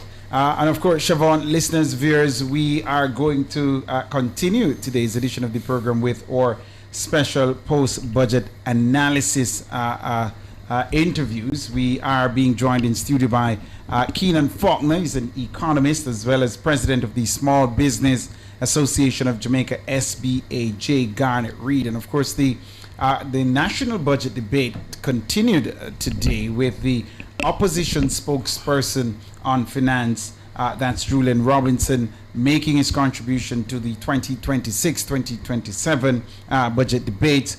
And he's saying off the bat, the government has made a bad call. Yes, he's attacking the government's revenue measures as damaging to the country's economy, making that contribution on a Thursday, which is today, in the House of Representatives. Mr. Robinson suggested the measures will hurt the most vulnerable Jamaicans. Here's Siobhan Campbell with the details. Julian Robinson says the new revenue measures introduced as part of the estimates of expenditure for 2026-2027 will do more harm than good. There is Miss Margaret in Sablamar, who lost her entire shop in Melissa. She has been borrowing to restock, but she's not back to where she started. Madam Speaker, there are hundreds more who were affected by the hurricane who are not back to where they were before. They will now pay more on their grocery bills when they go to the supermarket because the government has chosen to impose a new tax package of $18 billion. Madam Speaker, increasing the burden on ordinary Jamaicans, average Jamaicans, through higher taxes is not the right call at this time. The government's proposed tax measures are anticipated to generate approximately $30 billion in additional revenue in the upcoming fiscal year. Robinson says a PNP administration would choose a different path. You are applying pressure in the same direction as the problem rather than against it. The economy is already shrinking. The tax base has weakened, first by 10 years of low growth under this administration, and then by the hurricane. Businesses are earning less, households are spending less, and the government's chosen response is to extract more revenue from an already financially stressed population. The more appropriate response in these circumstances is what is termed counter-cyclical. You push against the slowdown in the economy. You stimulate activity and create the conditions for the tax base to recover organically. Taking aim specifically at the tax on non-alcoholic sweetened beverages, the opposition spokesman says while the government makes claims of potential health benefits, it's clear that there's no expectation for actual change in behavior. He says the move, as formulated, will only add to the financial burden of poorer Jamaicans. He similarly highlighted increasing the environmental levy as a bad call. According to Robinson, this tax will undoubtedly be passed on to the average Jamaican in increased prices. Robinson blasted the government's tax measures arguing that they will cause greater hardship and harm economic growth. When I look at what is being proposed with both the sugary tax and the environmental levy, it is simply inflationary because the cost of the costs are going to drive up prices in the economy, and the burden is going to be felt by those who can least afford. In examining the package that was tabled by the government, what I only can come to a conclusion on is that they recognized there was a revenue gap and they had to find the easiest way to fill it.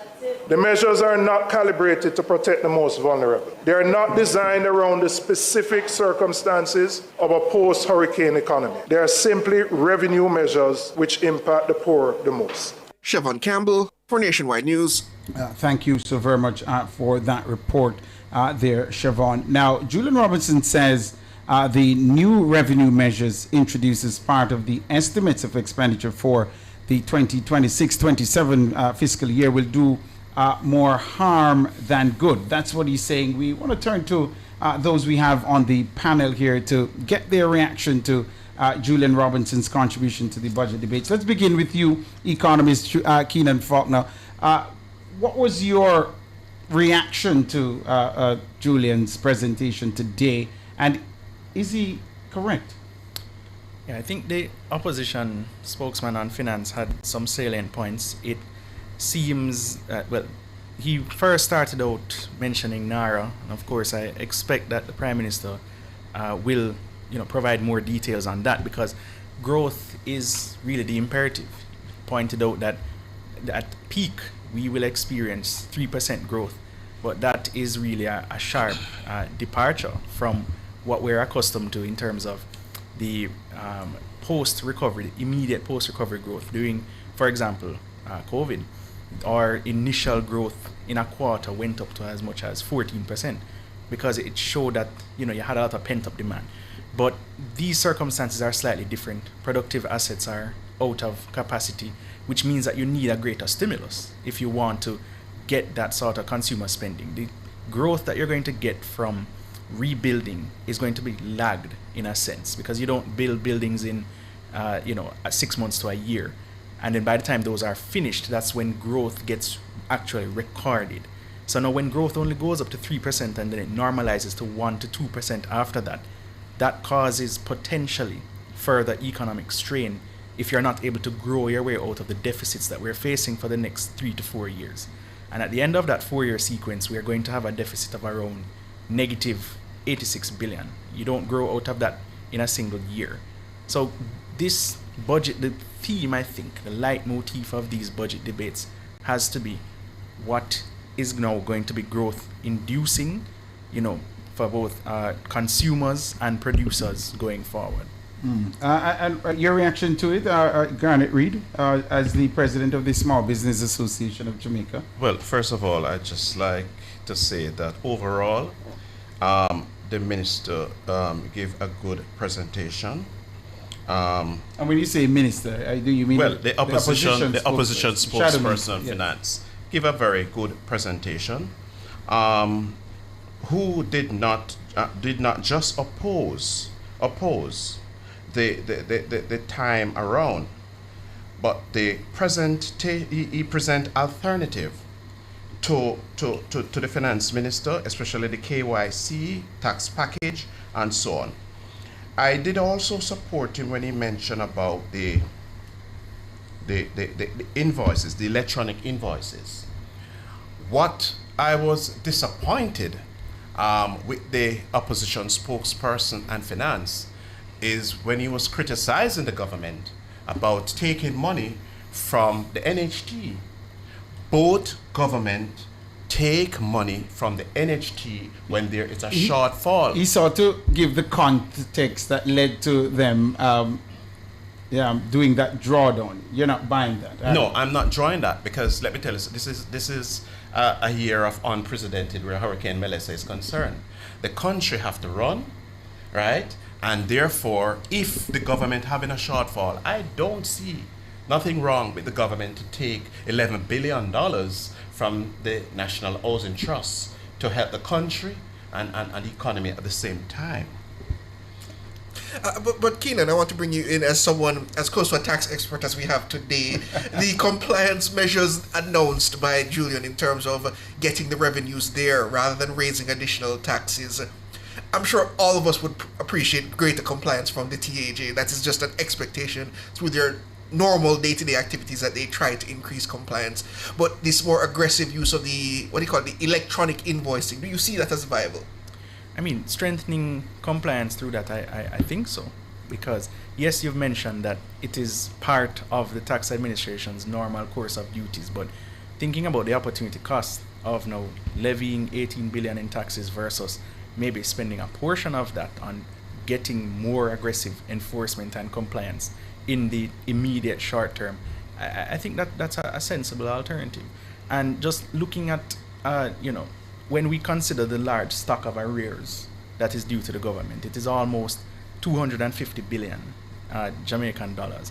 A lot of it, yes, is in interest, penalties, and charges, but it is clear that there is an amount to be had, else you would not have had the exercise last year where you waived interest, penalties, and charges, and that, I think, now accrued an additional couple of billions to the government's coffers. So there are alternatives that could be pursued, or I think I should say this is something that should be pursued in ordinary circumstances, but really given the capacity to strengthen it, that's a good focus. And then it just begs the question, though, if it seems just like a no-brainer, why haven't we been doing it? I don't know what the specific fiscal constraints might be in terms of, what are the allocations to the tax authorities to empower them to do it.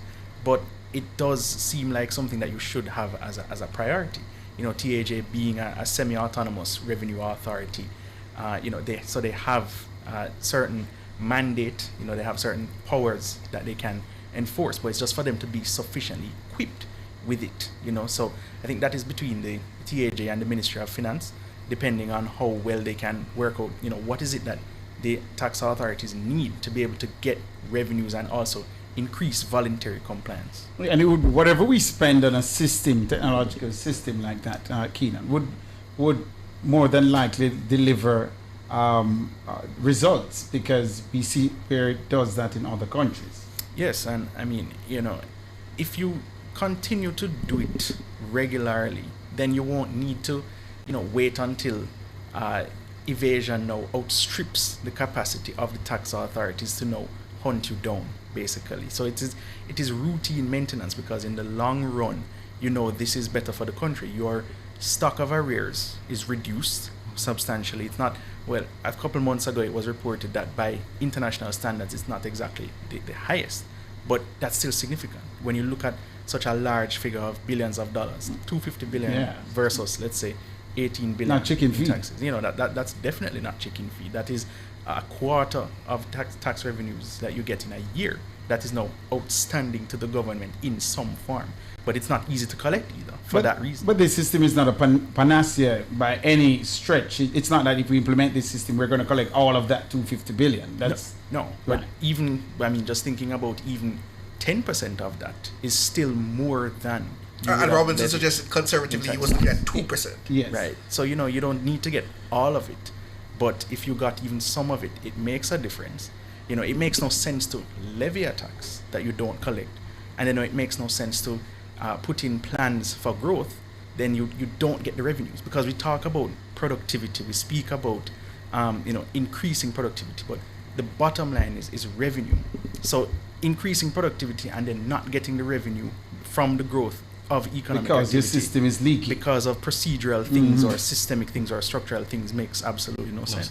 And a good thing to point out to that, Robinson did highlight that more recent issue with the used car dealers where they had to recover $4 billion from that alone. Now, if that single instance could have yielded such a large amount, I don't think if you asked members of the public to guess how much money you could have gotten from that, I don't think anybody would have said 4 billion. So imagine other similar instances or other, kinds of situations where persons are evading taxes, to the detriment of the rest of the country. Then that puts out a fiscal strain, because thinking about our tax to GDP, it is on par with developed countries. It's almost 30% of GDP.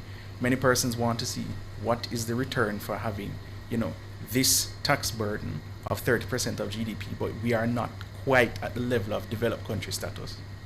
So explore on that a bit more for our viewers. So we are at the same level, you say, as certain developed countries in terms of tax to GDP. Yes, so tax to GDP, when it is somewhere between 25 and 35%, right, that approximates more developed countries. In less developed countries where revenue administration is weaker, then you have tax collection to GDP at around, say, 10 to 15%. So it shows that there have been improvements over time, right, where we're able to know as a proportion of our output, we are able to collect taxes, but we're still not, there are still inefficiencies that we have to overcome. And the matter of the digital nomad and pursuing that as a policy, I know it exists in places like Mexico. You have the Philippine Islands where they do a similar thing.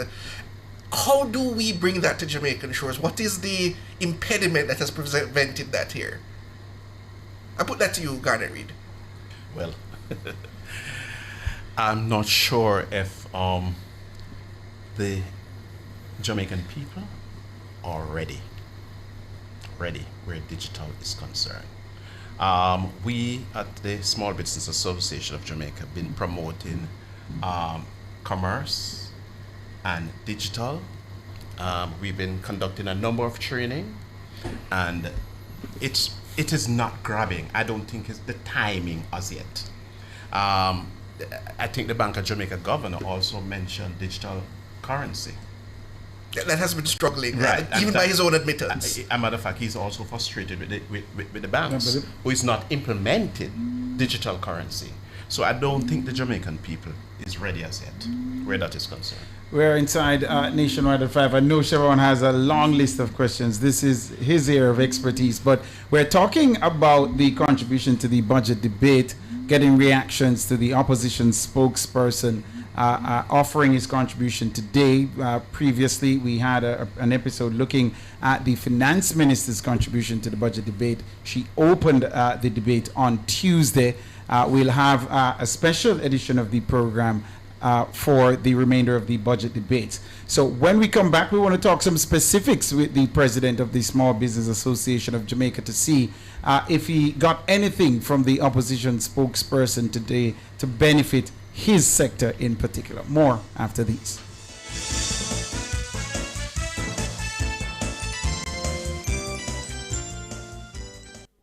Remember the first time, the first glance, the first touch. This Easter weekend, rediscover that feeling at Couples Resorts. Escape to a couples-only all-inclusive paradise with gourmet dine-in, premium cocktails, and unforgettable ocean views, all included.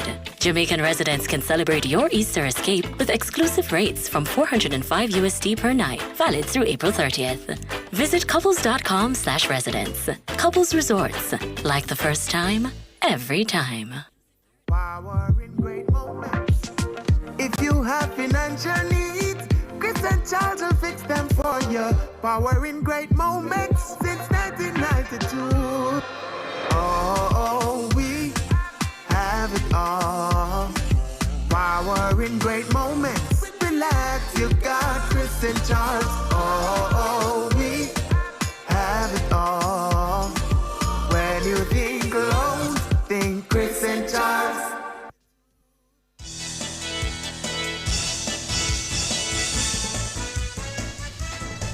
Welcome back, listeners, viewers, to episode 2 of the post-budget debate analysis. And today it was Julian Robinson's, his turn at the wicket, time to poke holes in the government's plans. And the question really is, did he accomplish that? To answer those questions, we have with us economist Keenan Faulkner and president of the Small Business Association of Jamaica, Garnet Reid. So, Garnet Reid, yes. Tyrone wanted to put it to you. Did you see anything in the proposals put forward by Julian Robinson, separate and apart what was announced by Favor Williams, that you were intrigued by, that would generate some interest for you as a small business owner? Well, all right. So I mentioned about the digital invoices. I think that was a good move. He mentioned about the green energy solution, right, as an alternative to reduce energy costs and a reduction in the cost of energy, attract foreign direct investment. And I think that was very, very good. What I was disappointed about Mr. Robinson's presentation is that I did not hear anything where the DBJ is concerned, and no allocation where the DBJ is concerned. I was hoping that he would make that recommendation. I think he went before the standing committee of parliament and did say something. I didn't hear anything about that. The Jamaica Public Service contract expire in 2027. And I was hoping that he would speak about that. I did not hear anything about that as well. That's a big issue, a big ticket issue for small businesses. It is. The cost of electricity. For years it's been an albatross of sorts around the necks of small businesses. It is a very important component of production and so on, goods and services where that is concerned. But there is something I want to bring to the table. The Chinese in this country and the Indians set up a number of wholesales and shops. And I've been to some of these shops and I present a credit card and they said they don't use credit card. And I said, why? I investigated, and I was told that they don't want no paper trail.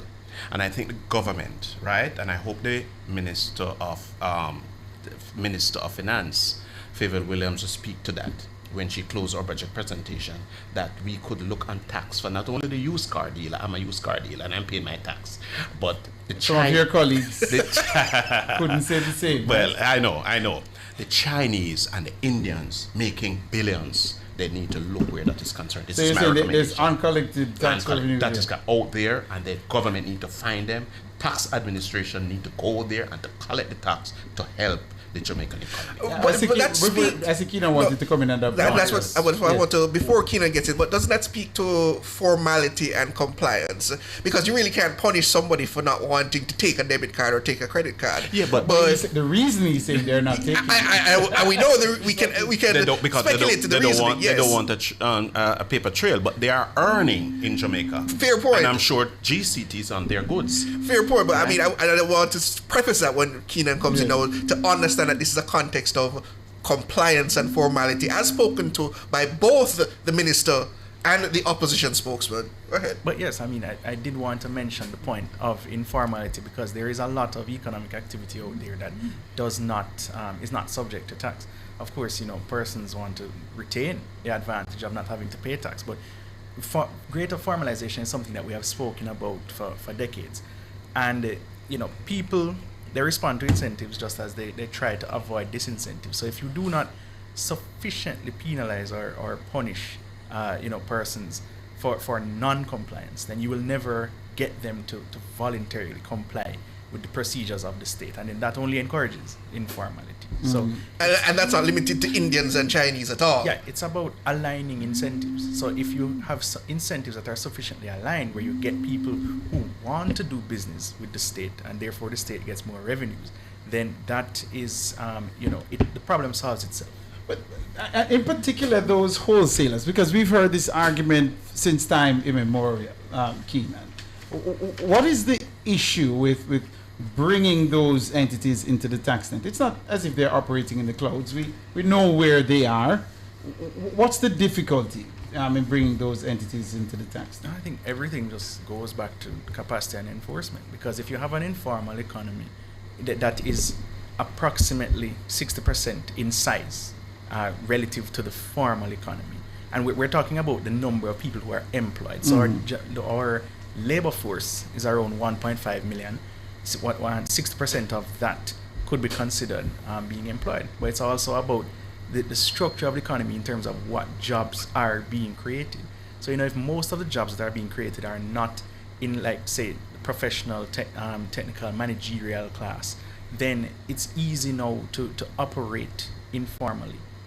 But I'd love to hear you on it. You are a economist. I'm a businessman, and foremost. Okay, I'm president of the Small Business Association of Jamaica. And you don't represent them, the wholesalers? Well, some of them. not everybody. Are the ones you representing paying their taxes? Yes, they're paying their taxes. Mhm. But it's not hard to find these people. They're downtown, Orange Street, New Kingston, Montego Bay, Mandeville. The authority need to find these people and ensure that they pay their fair share of the tax. But you have to And have let me just say capacity. one thing. The informal business is alive and booming out there. Government need to find a way to ensure that they pay their taxes. What do you think is Miss the Matty, reason? Miss Matty, who sell at the school gate, she have to pay her GCT on the drinks, right? Master Joe, who have him shoemaker shop, him have to pay him GCT and him leather, and then him glue, and then him Patex, and therefore those foreigners, those Chinese, those Indian from India need to pay their fair share of taxes to the Jamaican government. I want to ask you pointedly, as the boss of the Small Business Association, Garnet Reid, why do you think, Keenan is saying it's a matter of capacity, we don't have the capacity into the system, built into the system now, to bring those people into the net? No, we don't, because intuitively, if you think about it, you're talking about hundreds of thousands of people who operate informally. But how many people do you think work for the tax authorities? It's probably it's not proportionally enough to go after that many people. Yeah, but would it be worth the investment to hire a specialized unit to deal with this kind of thing? Even if you don't pull all of them into the net at once, you can start to bring them into the net, and that perhaps will result in additional compliance as well. Yeah, that's what should be done gradually over time. That's the more feasible way that you can do it. I want to hear from you, though, Garnet Reid, on that, because you raised the issue. Why do you think, outside of capacity, why do you think the authorities are not going after these individuals? I don't know. This is something that I raise from time to time. I just want to say something, though. This year, the Small Business Association of Jamaica will be holding a one-day national working conference. Why one-day national working conference? We are bringing the informal operator to formal. We are going to help them to register their business. Companies Office will be there. NIS will be there. The banks will be there, because they are out there. The farmers, we are bringing in the farmers and wholesalers, small business people. Some of them afraid to be farmer because they're afraid of tax. But we are going to educate them. We are going to teach them to become farmer. When is this? When do you? This is scheduled to be held on the 19th of July at the Jamaica Pegasus Hotel. Since I'm on that as well, I just want to share something. Before the Minister of Finance make her budget presentation, we went to see her at the ministry, and we bring to the table the 20% set-aside contract for SME.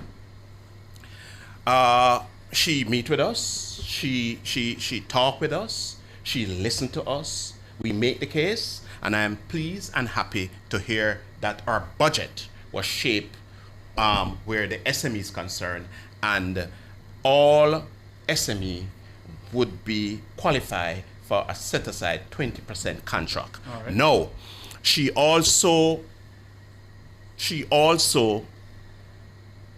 let us make the contact where the PPC, right, is. And we are now setting up a meeting at Exim Bank on the 26th of this month for all SME to come and do the training how to get these contracts, because it's out there. All right. How to get these contracts. We're almost out of time. I have to jump in here, Garnet Reid. I want to hear from both of you before we have to go, though.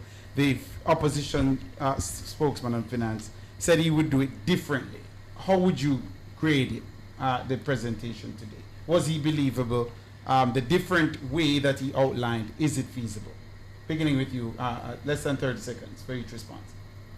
Keenan. Yeah, I think so. I mean, the opposition leader had also proposed an increase in domestic borrowing. So borrowing does not increase the deficit, it finances it. If you have to borrow, then you prefer local borrowing over foreign borrowing. And the fact is, we had the space. So at still 68% of GDP, that is not considered how high could we go? Or elevated. That won't affect it materially. How high could we go? Could, in terms of, well, which would be recommended? What would you go beyond? You wouldn't. It would not have gone beyond, let's say, 70-80%, because it's definitely not approximating what unsustainable levels of debt could be. All right. Did he present himself as a proper alternative today? No, I would say that. And one of the reasons why is that he's saying that the government should not borrow $11 billion from the NHD. And I am saying that both government borrow money from the NHD. All right, we have to leave it there. We're out of time. But that's where we have to bring today's edition of the program to a close. I want to thank all our super producer Dana Davey, our technical operator Andrew Glenn Anderson. Though I just said, folks, that's his name. I want to thank, of course, our guests who are in studio with us, economist Keenan Faulkner, and of course the boss of the Small Business Association, Garnet Reed. He's Siobhan Campbell. I'm Tyrone Reed. Have a good afternoon, everyone.